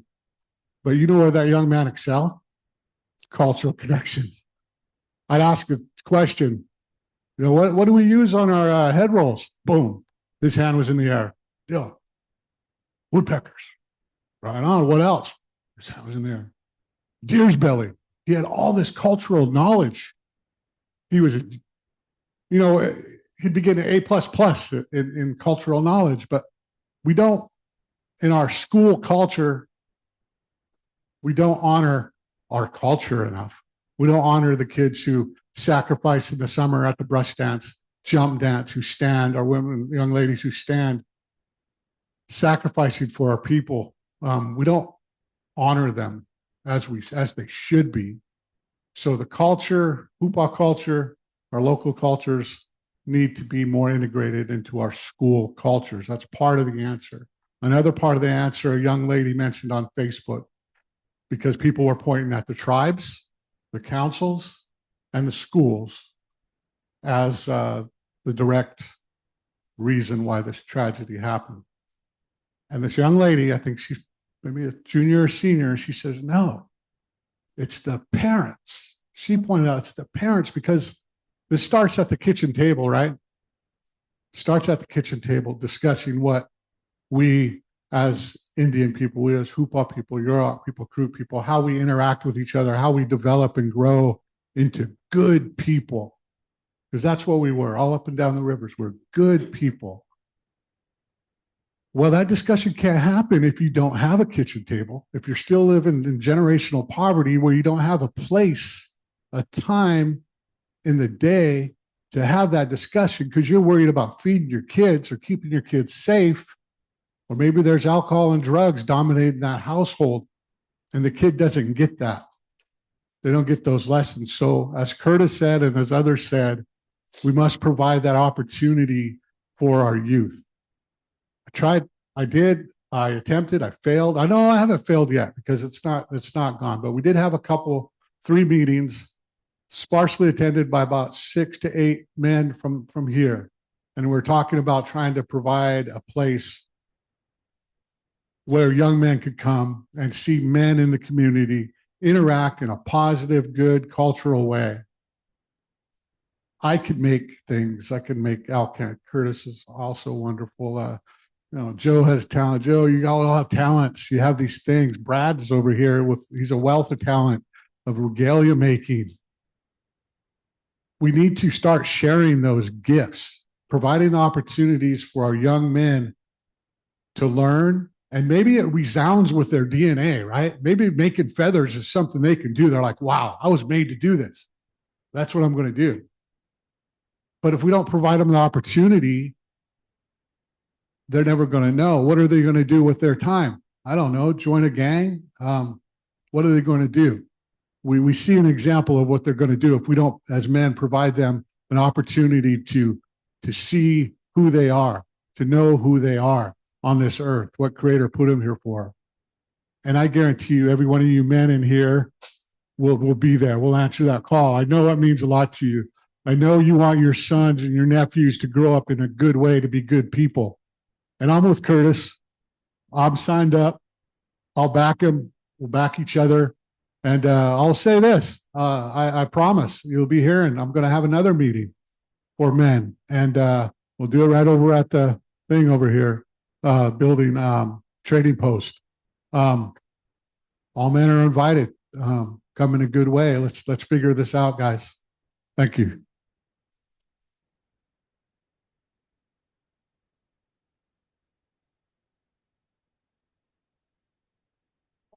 Leslie, did you have a comment?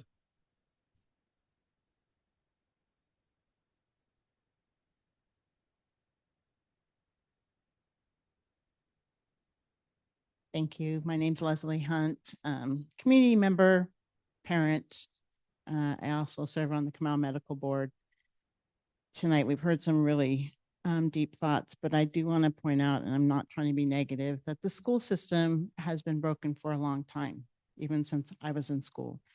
And the fact that when you go into the school now, it's all this kind of variegated, like, system of trying to maneuver through the parking lot. Like, it's cutting out half of the ability to park in there. And as someone who is handicapped, there's only one spot. So it wasn't done with really forethought, but I was told the reason why they did that was because of gun violence, that they wanted to make sure that no one could drive by easily and shoot through the school system. So that's how long we've known we've had an issue here in the Valley with school violence. Bullying, I've been firsthand with that. Probably when I was in grade school. Yeah, the 80s were great. That was my year. But it's always been here if you haven't been one of the chosen ones. And that could be because I went to church. That could be because I had parents. There was just a lot of various reasons why children get bullied. I think Farah said earlier, when you have someone in your life, that's what the ACE score does. They kind of measure your trials in your life and how far you are on that scale. And if any of you guys have done it yourselves, maybe you'll know where you're at in that level also, because that gets passed on to your children. And we don't understand that. I worry about the kids that go home to nothing. Joe mentioned earlier, I did coaching throughout all of my kids' years in school because I worked full time, and I felt glad that I worked full time and I didn't have time to be with them. So I thought I'll coach everything that they did. Basketball, something that I wasn't good at, but I did it. Volleyball, cheerleading, soccer. I did soccer for a lot of years, and I took kids home. It was like this. It was dark. No one came to get them. We were over at the soccer field, and I did report it, but it didn't go anywhere because I didn't want the child to get in trouble either, because someone checked on the home because the coach said that, no one came to get them. That's the other thing that us as volunteers have to deal with in the system is telling on people, so to speak, and it not being addressed accordingly. Oh, Leslie over there said you didn't pick up your kid today, so that's how lackadaisical it goes, and that's inappropriate and it's unprofessional. But I really hope that you listen to the girl that taught, the young adult who was struggling to just share with you her scaredness for herself, for her friends, to know that the child or the student was in school passing the gun around and no one did anything. I was told that there was a lot of incidents, and she said it. She said it right here to you guys. This has happened numerous times, maybe not the gun, but certain incidences that were gravely done to students, and we didn't do anything. So what makes you think they're going to come forward now that someone has been killed, has been violently chased down the road, to which I heard the gunshots from my house. But as a community member, I get tired of calling the police that don't respond. And I'm sorry, James, but that's the reality. I have gun shootings all the time down at my end. Shoemaker, Mike's Point, ARs going off because it's a rambling session and no one comes. No one even says, hey, Les, has it stopped? No one calls back and says, we got your report. We're going to look into it. It's just taken with no care. The speed chase all the time by where I live on Highway 96. And I get it. I love to go fast, but I ain't trying to kill someone. There's a big difference. I was told it started down here and went that way. So we let it go through the whole valley to a really bad residential area where kids ride bikes and are walking on the road. And we're lucky it was contained within those 2 cars. So we need to get on fire. Curtis said it. Man, you guys need to take hold of your children. I see parents all the time scared of their children. My dad took the belt. He had no problem with taking the belt. He didn't have a problem coming to the school and taking a belt to me or my brother, more so my brother, and that was understandable. But we have to be aggressive, and we are raised by the village, and I've told kids, hey, who are you? Because I'll go talk to your mom. I'll go talk to your grandma. I have no problem doing that. And I had to do that a couple of times within my soccer, within any of my coaching. Like, I'm not going to be talked back to. I had to tell my kids, you know what? I'm donating my time. I'm here for 5 hours trying to make you guys jog and run and learn discipline on a sport that's new to me too. But I'm doing it. Why? Because kids matter. And I want to implore you guys to make sure that everyone has a background, because this is a time when predators come in and try to volunteer with our children. So we have to be mindful of that. And we have a lot of that here. We have a lot of protection of predators. And I'm sorry if it didn't get noted by the cops. We all know who they are. And I don't want them around my kids or my relatives.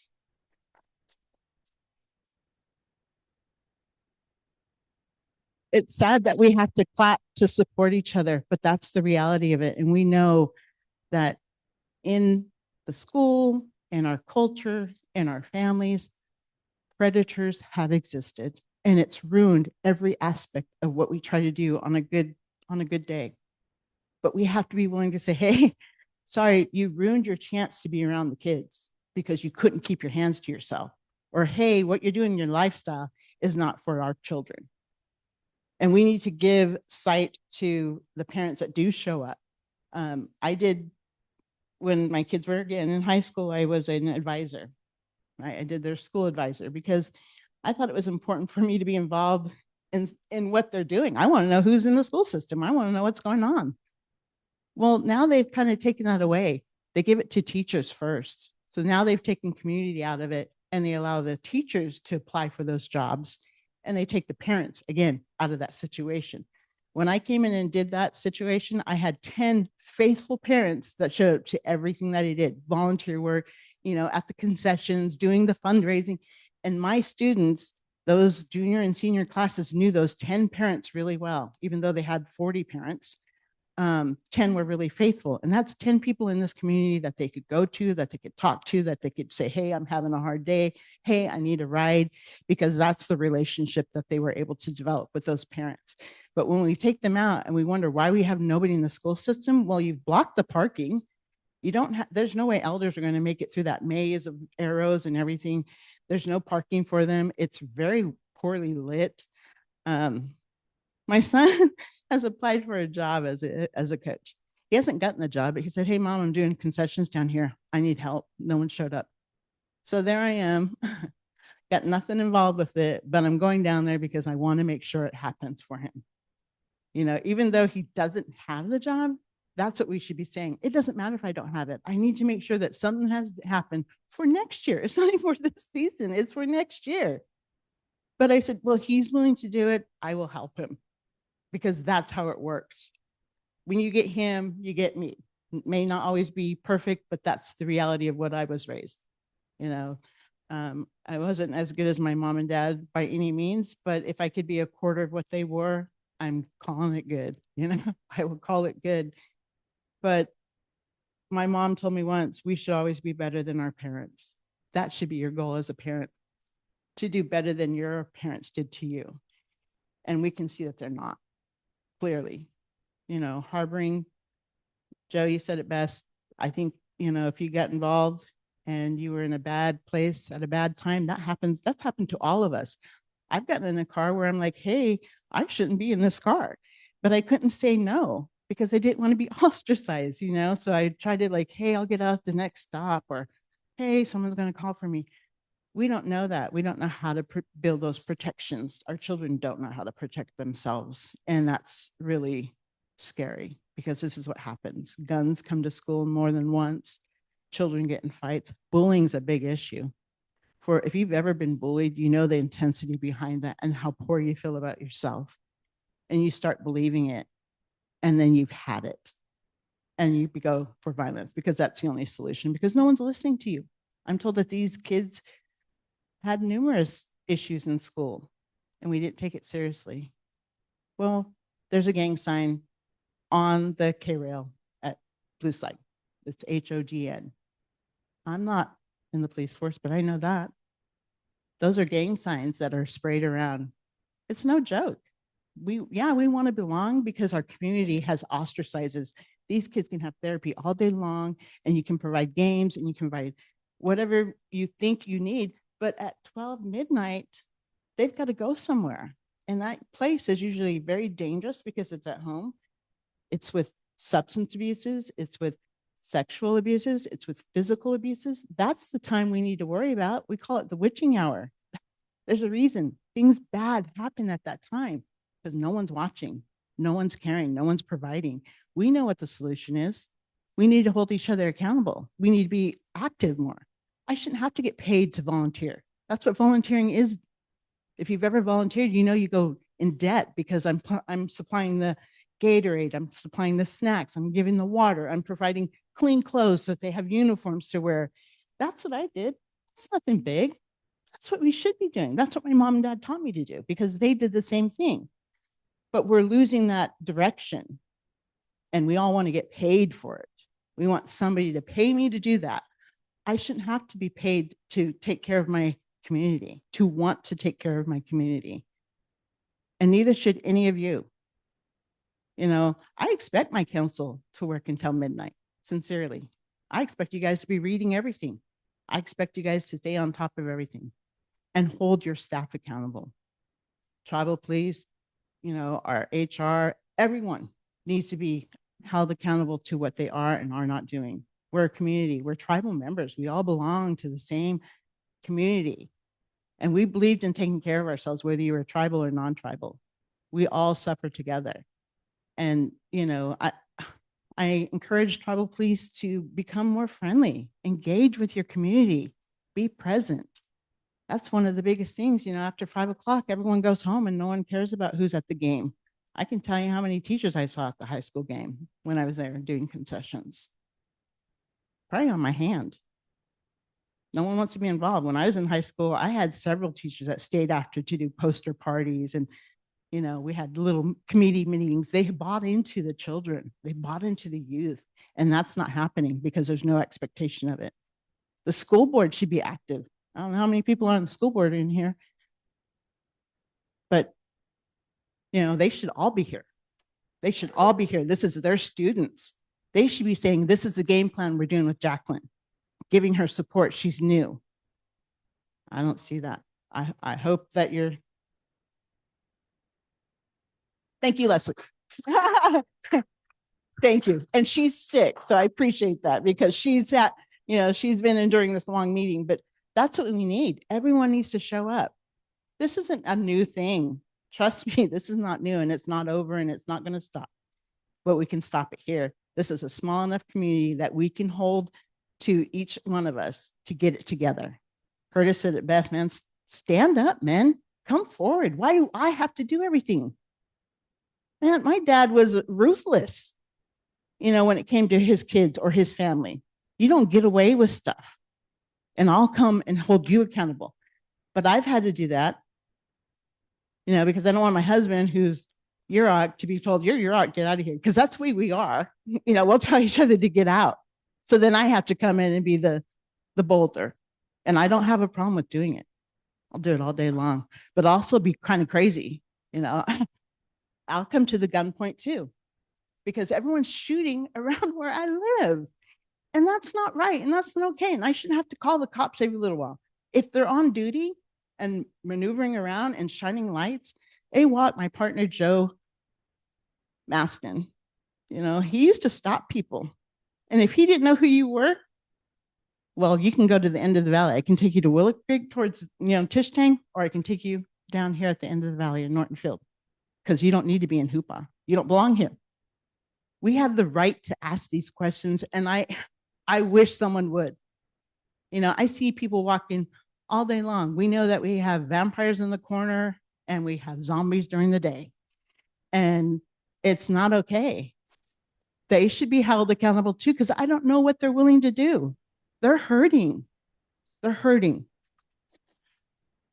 You know, and we have counselors and everything, and we have all this substance abuse out there. I don't know what the answer is, but I'm saying take hold, man. Check it out. Open your eyes. Be a part of the solution of saying, hey, what's going on? You know, maybe, okay, I need to call tribal police on this, because I can't, this person's out of there. And we need to make county responsible for taking them and putting them in supervisions or whatever, because they are willing to cause harm. They're not in their right minds. I've dealt with it 1,000 times with my own family members, and it's hard. But I can't have my other family members susceptible to it. Thank you.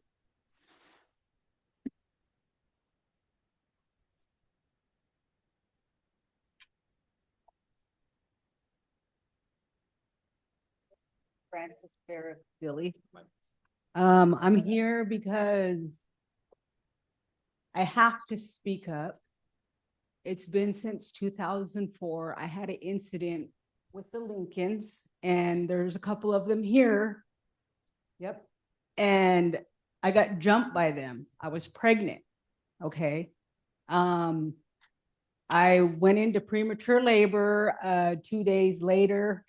My baby stayed alive for a month and a half, and then she died. I asked the doctors, was it because of me? Was it because of anything that I did? Peanut butter. The doctor said no. The doctor said no. And you know what? I don't know. This lady is something else, okay? Because this is what the doctor said. It was because you were beat up. My baby was born black and blue. Okay. I never continued to push the issue, but AWOC Joe Maston was the one that was writing everything down and taking all this. And then he passed away, and I just let it go.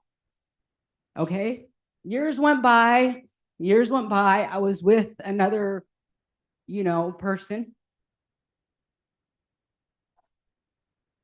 This is hard for me, you guys, but I'm here to speak up because this is bullshit. These Lincolns have been doing this all their lives. They were young teenage boys when they did this to me. And I've lived with this, since 2004. You guys have never heard this from me. None of you people have. My mom knew. My mom wanted something done about it. Thomas Blake was the dad. He wanted to do something about it when I was with somebody else. And I said, no, it'll handle itself. It's going to be okay.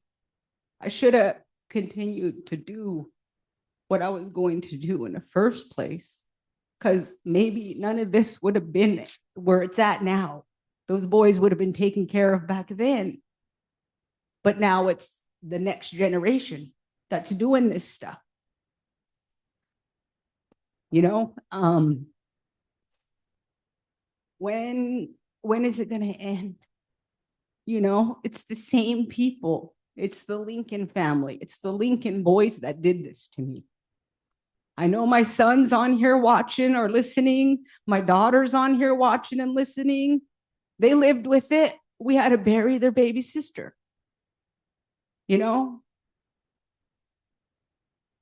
She would have been 22 years old this year.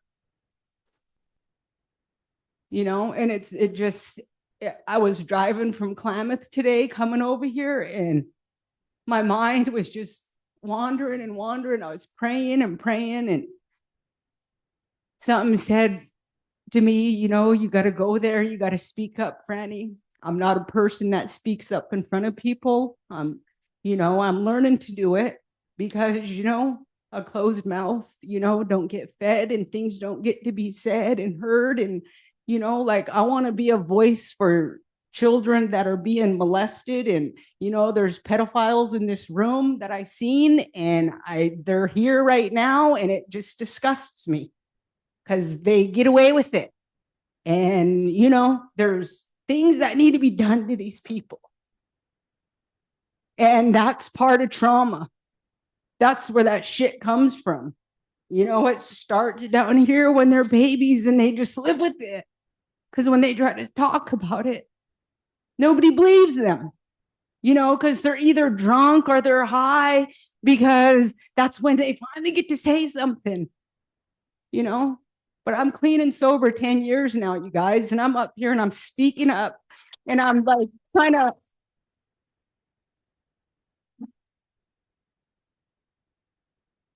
to be a voice, okay? Because enough's enough. And, you know, the mom's looking at me saying things to me under her breath or out loud or whatever. And then there's one standing back there that had something to do with it, okay?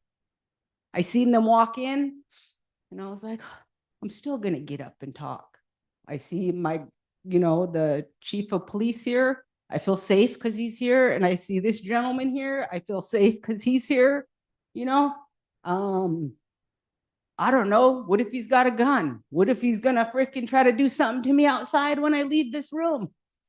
You know, I will fight back. I will do what I got to do. And who's going to be the one going to jail? Who's going to be the one going to do time? Huh? You know, the one that freaking sticks up for themselves. You know, you guys probably all know my name, you know, because, oh, Franny Ferris, she's got a bad reputation. But you know what? It's due to trauma. It's due to abuse. It's due to being scared, okay? It's due to just so much shit that I had to deal with in my life, you know? And not having a true male to guide me and protect me and help me. You know, my dad died when I was young. And just like what Kurt was saying, it's a big thing, you guys, all you fathers, you know, even the ones that aren't fathers, come out and help out with these youth. You know, I still got 2 little ones growing up that are not of age yet, you know, and my son used to be tribal police, you know, and I was proud of him. Even though mom was on her way to prison, my son was becoming tribal police. He was in the police academy, you know. He didn't want to go down that road of his father and of me, you know what I mean? But my grandbabies, you know, I have 6 of them, 1 more on the way, and, you know, they're never going to see this, you know, grandma be, you know, an alcoholic and a drug addict and, you know, fighting and doing all this crazy stuff I used to do, okay? And I just hope that you guys take all this stuff into consideration, like very seriously, and do something about it, please.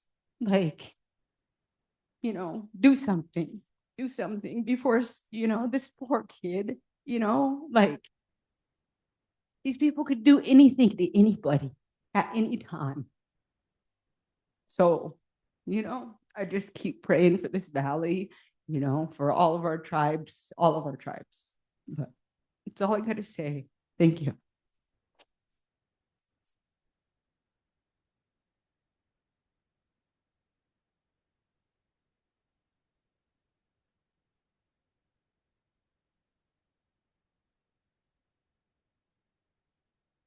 See, hand up there on Zoom, Quentin.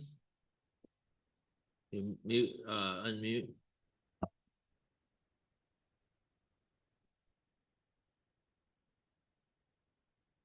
Hey, come on, you guys. Everybody, let's keep the meeting respectful.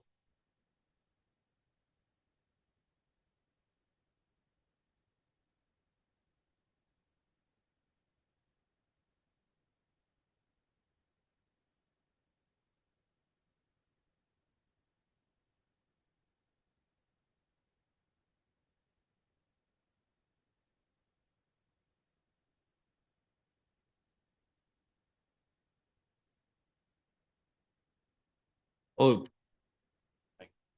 Frankie Joe Myers, are you there?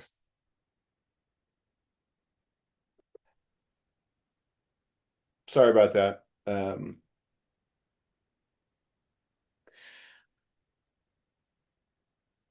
Just want to say I really appreciate everyone who spoke before, words of Curtis and Frania. Feeling a lot of mixed emotions tonight, frustrated by the events. I think like everyone else, proud of the community. It looks like there's over 200 people in the meeting tonight. Hearing folks pour their heart out, trying to think about what I could have done. I think is what most folks are thinking. And there's a lot of good work happening. There's a lot of good work happening and good programs that are reaching out and connecting. And I see the work that the Hoopa tribe is doing and the Kaduk tribe is doing and the Yurok tribe is doing. I see the hard work that our staffs and the tribes are doing to put our programs together, to reach out and to connect to our youth. And Two Feathers, who has done an amazing job at really bridging a lot of the gaps that we have in our services. And we're still missing kids. We're still missing kids. And it's a lot better than it was a few years ago, I'll tell you that. It's a lot better. I think the response that we've seen in the last 24 hours, 10, 15 years ago or 5 years ago, I don't know if we would have seen that. I know we're missing kids because we missed them. We missed these ones. And I know there's gaps. Because a year and a half ago we reported. And we talked to the tribe, we talked to the county, we talked to the school district to try to get services to these kids, and nothing happened. And we followed up and nothing happened. They did a site visit and nothing happened. They did an in-home visit and nothing still happened. Man, I was listening to what Curtis was saying and feeling like, man, I should have went out more. I should have just took it on myself, right? Because we're a community and not everything should be left up to the tribe and not everything should be left up to the county. And we've got to take personal accountability for our kids as well. And even if they're not your own, you're still accountable for them. And we should all be accountable for them. And we need to hold ourselves accountable. And I know we talk about the youth and about how they act towards one another and how they treat one another, but shit, I see how we treat each other as adults. I see how we talk to each other as adults, as grown-ups, how we tear each other down, how we speak ugly to one another, to how leadership speaks to one another, how our tribal leaders speak to one another. And it's not everyone. It's not all the time. I think we have good people doing good work.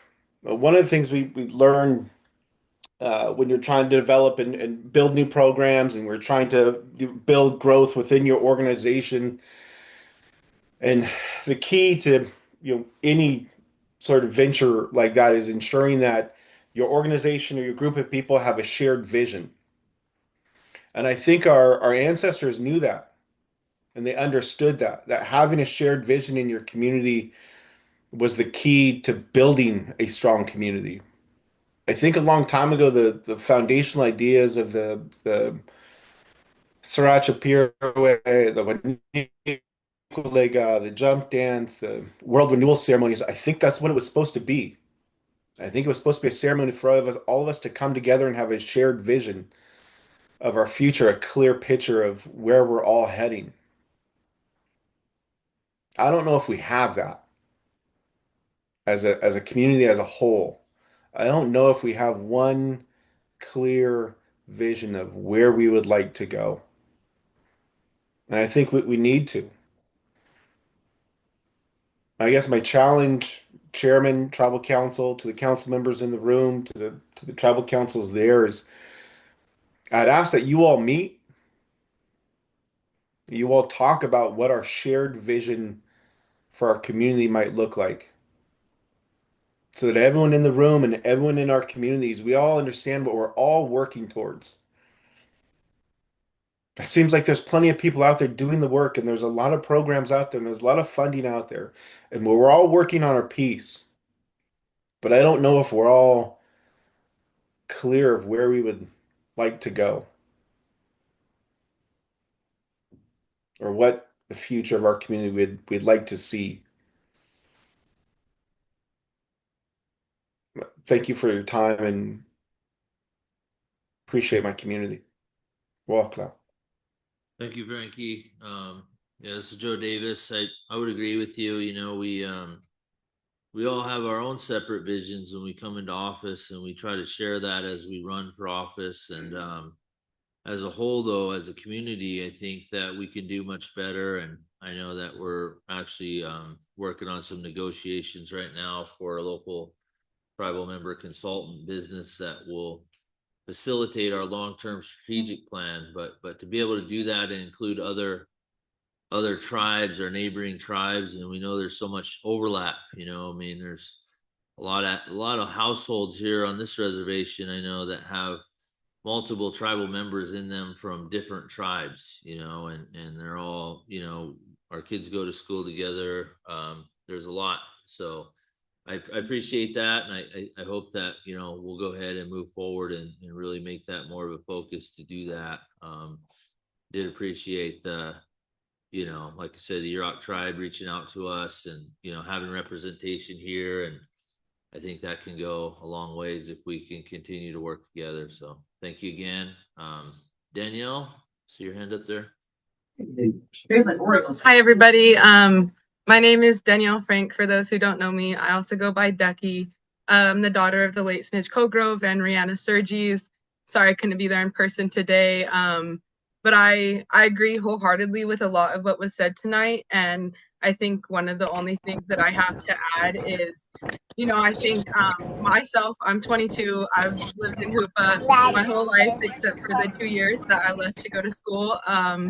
And I have been doing youth programs since I was 14 in the Valley, connecting our youth with the rivers. The river and water has always been like my place to be safe, especially through my own stuff growing up. And I just think that one thing that we can do, and I'm really excited to help do it, is when our kids come back from home after going to school or get into the workforce after high school. No, if there's opportunities for our tribal council or different entities or different departments to bring those people in and find, even if it's entry-level jobs, bringing people in to learn how to, you know, put in a bid before put a proposal before council so that we can talk about a youth program or an idea that we have. I think there's a lot of young people my age who, you know, come home, we struggle to find housing, we find it, we live with our parents, we do what we have to do to be part of our community. And there's just not a lot of opportunities to learn the nuances of how to work with the systems that we have in place.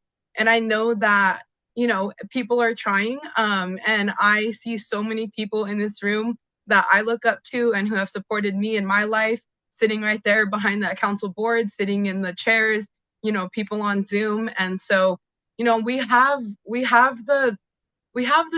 some of the systems in place. You know, we love each other. There's not any day where I go somewhere in the Valley and I don't see somebody who stops and talks to me for a moment. But I just want to say thank you to everybody who's here talking, you know, trying to find solutions for our young people, because the kids I work with, I see it every day. You know, they feel like they're supported when they're with us, and then they go home and they lose that. or they feel like they do. And so I think if we can just try and find more ways to bring our older youth into the what we're doing, into the change we're having, whether it's having them as different assistants in programs, different internships, different fellowships. But I just think there's a lot of opportunity to, I was in high school not that long ago, and there was traumas like this that we went through. And when I got that call yesterday, it was terrifying about who it was going to be and what family was going to be hurting like this next. Because almost all of us have had this experience in going to Hoopa High. And, when we come back home and we're trying to help create change, I hope that we can work together as all the tribes, different entities, different departments to make sure that there's space for us and space for us to help, because I think that we want to and we're willing to, because it's like it just breaks my heart that there's my kids now, the kids that are in my programs are getting their heart broken by the same thing that broke mine and that broke many of yours. And so thank you to everybody. And, if there's opportunities for us to help, reach out to us, text us, call us, talk to our families, talk to our folks, because we want to help. And, I know that there's many young people, even the 14, 15, 16-year-olds who I work with are calling me, texting me, asking me what they can do. And so thank you, everybody. And that's all I have. Thanks, Danielle. And I want to thank you for joining the tribe's new nonprofit, stepping up to be a board member. There's always opportunities to help, even if it's just showing up at the end of an event to help bag up the garbage or help set up the concessions in the morning, before the ball games or whatever. You always need help. I know I've seen some of these nonprofits around here where you have people who are the ones there in the morning crew setting up, and they're also there, the cleanup crew afterwards. And it really shouldn't be that way. If you had enough help, everybody would have a job to do and it would be less work for everybody. But, there's a lot of opportunities to contribute. Okay. Do we have another hand up? Did you have a comment?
Go ahead if there's someone on Zoom like to speak. Chairman Davis, this is Vincent. I'm with NCIDC. Hey, Been a Vincent. provider. Hello. And to all the council and the community members. My wife doesn't like me doing this, but I'm going to do it. I'm born and raised in Bakersfield, California. My father's shoemaster from Santa Barbara, but I've been up here for 28 years doing work up here. And I'm inspired by Curtis and what he said, debating on whether or not to say anything, but I'm a male, pretty active father and a husband and a community person. And I just want to remind folks that the youth that are suffering and young people and even the young adults and those who have recovered from trauma, such as Fran, who I'm blown away by in a really good way, inspired as well. You learn you observe and you watch everything. So I think our adults we have a higher standard. So if you're a teacher, an administrator, a council member, a drug and alcohol counselor, a mentor, your job is not to be the cool guy and dress like the kids you're serving or, be vaping with them or hanging out with them. You have to be a model. And it's not easy work. That's the work. You have to be an adult in the room. I've been accused to be a straight edge, but I've just, I come from an alcoholic home. I had my problems with drinking earlier, but luckily I didn't get caught up in the system. But also being from Bakersfield, you don't want a gang problem. I'll tell you that much. You don't want that. And the community already here has a foundation of love and culture. And I think we're trying. There's a number of us men who are trying to be healthy and trying to walk a certain way. We try. We're not perfect. But I just want to say, if we're doing this kind of work, I think from our dance leaders to our culture bearers, got to hold people accountable. So if you see someone, it hurts a family when someone has got back from prison for being a pedophile and they're in the dance circle. It's a mixed message. People are hurt by that. So how do we, I don't know. It's not my place to say that. And I hope I don't have to make payment for that, but it's there. I've heard it several times. And my heart goes out to this family and all the families and all the triggering it's doing for people who've gone through gun violence and who've had to have their life being threatened or being bullied, because that's what it's doing right now. It's bringing up pain to people who've been through these kind of things, who are still recovering from it. So I pray for that with all of you. And we just want to appreciate the council for having this, because it's not easy. This is that work I'm talking about, which I'm appreciative, because it's to hear people talk. But there's a number of us men who are trying to do the work. We've been doing it for a while, for a long time. But I think modeling is so huge, how we walk and how we carry ourselves. It's a big deal. Although we're not perfect, but they help each other out. So I pray for the community and for all of us, and sending up that good medicine for all of us. Thank you. Appreciate you being here.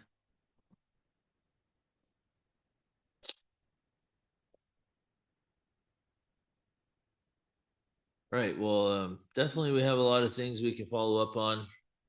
I know that, we're all listening and taking notes. We got people here taking notes and stuff. And, we gotta take the words and put them into action now. So, hopefully we'll start to see more of that. But I mean, I think everyone here knows that, we can't do it alone. We need all your help. We need, those who aren't here, we need them to help as well. So if you can encourage people, just think about, what can we do to help? Some of the jobs that need to be done may not seem like much, but they do go a long ways, because everybody needs to be able to contribute. I know different people have different talents. Wes mentioned that, it's like, whatever your talent is, how can you use that to help inspire somebody else?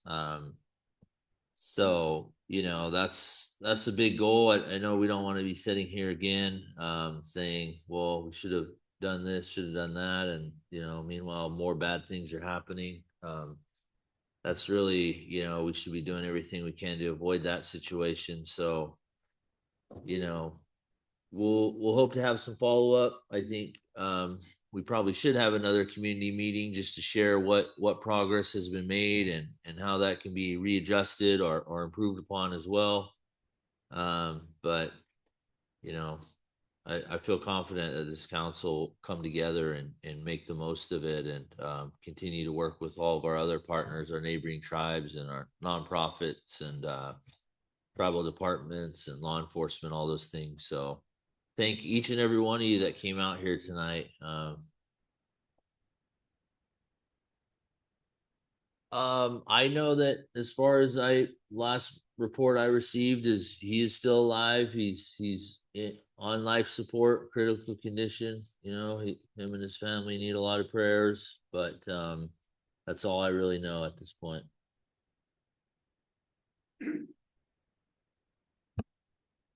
Mr. Chairman, council, community members. I've heard a lot of good comments tonight, a lot of brave comments, a lot of brave people to be here. And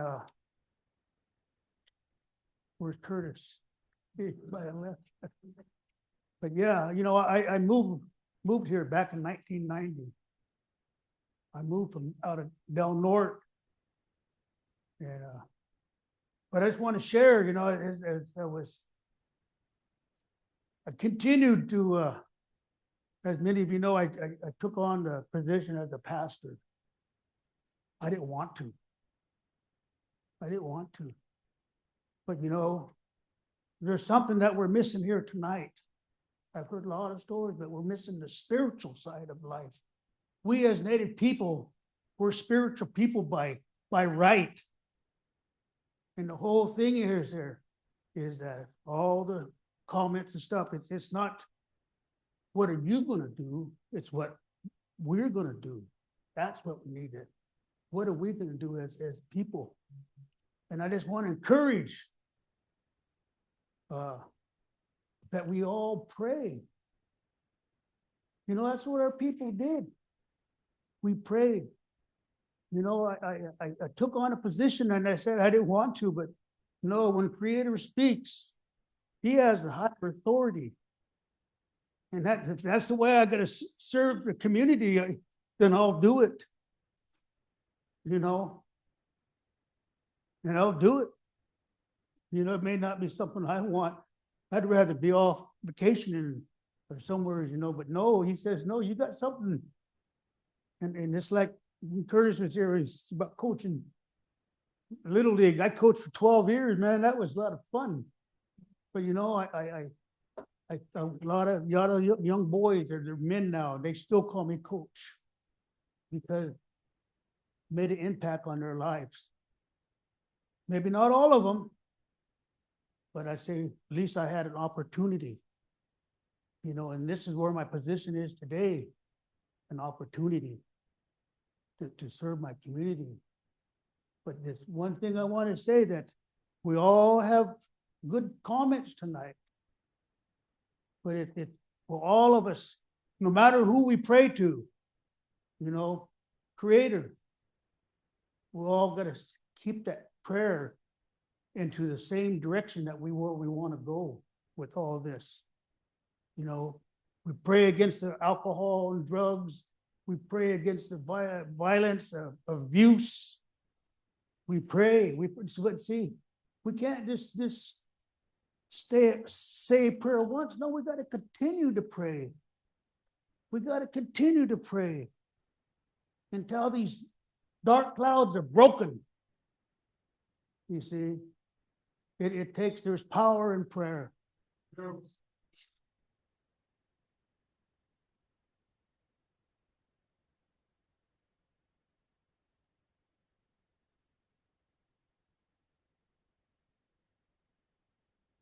Almighty God, Creator of all heaven and all earth, we as a community come before you tonight as you heard all the solutions in the things that were brought out tonight.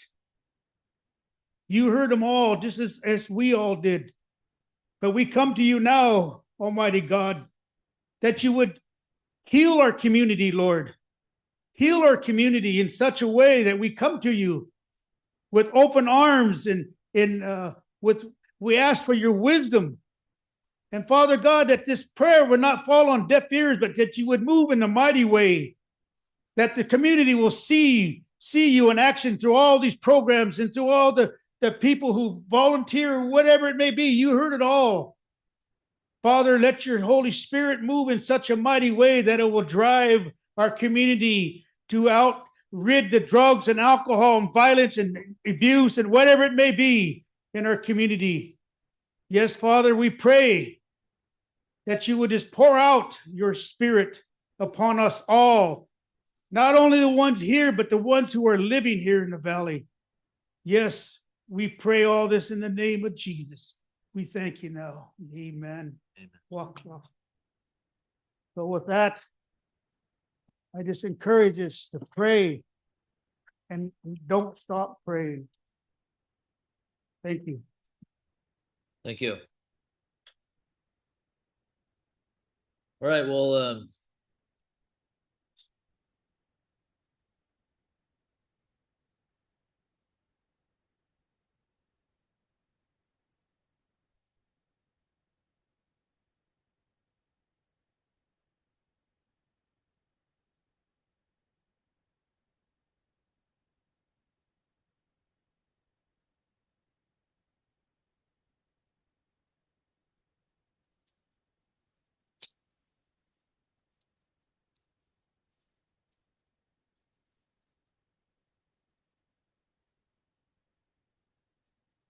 Those are good questions. I had set up a meeting previously with the superintendent for tomorrow. I'm gonna be meeting with her over there at, I think it was 9. And, Jordan, he's been meeting with her all along in different ones, but, we'll be over there tomorrow. We'll have a tribal presence in the school tomorrow. As far as the exact date of, an assembly to talk about the gang prevention, I think that's one of the things we can discuss when we meet tomorrow. Hopefully the law enforcement will be kind of looped into that. We want to get that going as soon as possible. Really, I would say now. I mean, we got to do it now. And just as far as forgetfulness, I mean, I don't forget when people are 86. I called in a lady the other day walking down Tishtang Road that was 86, and I believe she was picked up. I seen a mugshot yesterday. So we try with that. It is tough. I mean, you can haul them off the res and they come right back, and but I think as long as you can at least make life tough for them, so that if they know they can't just walk into the store and they're not going to be, called in and potentially apprehended, at least make it tough to where they have to sneak around. And it's a deterrent so that other people can see that and say, well, I don't want to be in that situation. I don't want to have to sneak around. I want to be able to go to the store, do what I need to do. There is room for improvement. I know that. We're trying to get more and more officers. We have several trainees right now that are getting ready to go to the police academy. So hopefully they can complete that and be fully deputized or become SLEC officers, and have more resources, but keeping enough staff on 24/7 is tough. When you only have anywhere from 6 to 8 officers, you got to have 2 on at a time so they can back each other up. And so sometimes it's hard to have more than 2 on at a time, and one gets a call and then the other one's got to transport someone over the hill, so we're left shorthanded. But we our communications with the sheriff's office have been pretty good. I know they are trying to provide a little bit more here as far as presence and resources, but we do have a long ways to go still. So it's I mean, we do talk about it. I mean, James is well aware. The council has said, we want to make sure, and the Humboldt County Sheriff as well, that if people are 86 from the reservation, they need to be removed when they're here illegally. So it is a major concern. But hopefully we'll see those improvements now.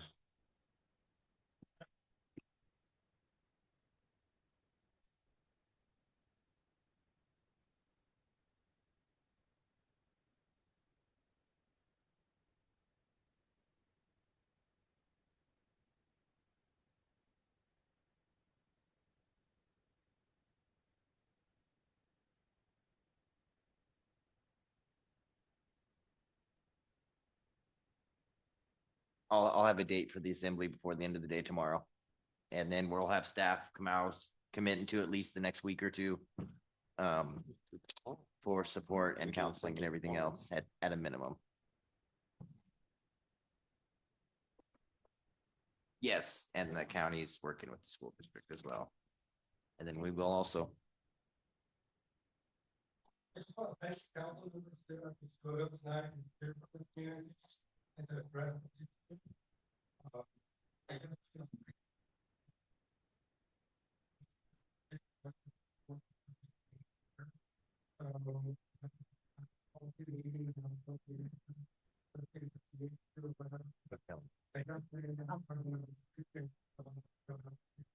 And I do want to speak for Bob Kane, who was a police officer and working this case, and as well as Ryan.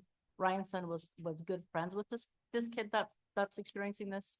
And so he's over there with the child in the hospital. And Bob's out on patrol.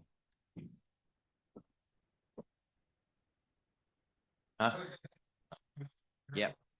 Absolutely. Thank you, Brad. Thank you. Thank you again, everybody. Everyone. Try to have a good rest of the night. Thank you for being here.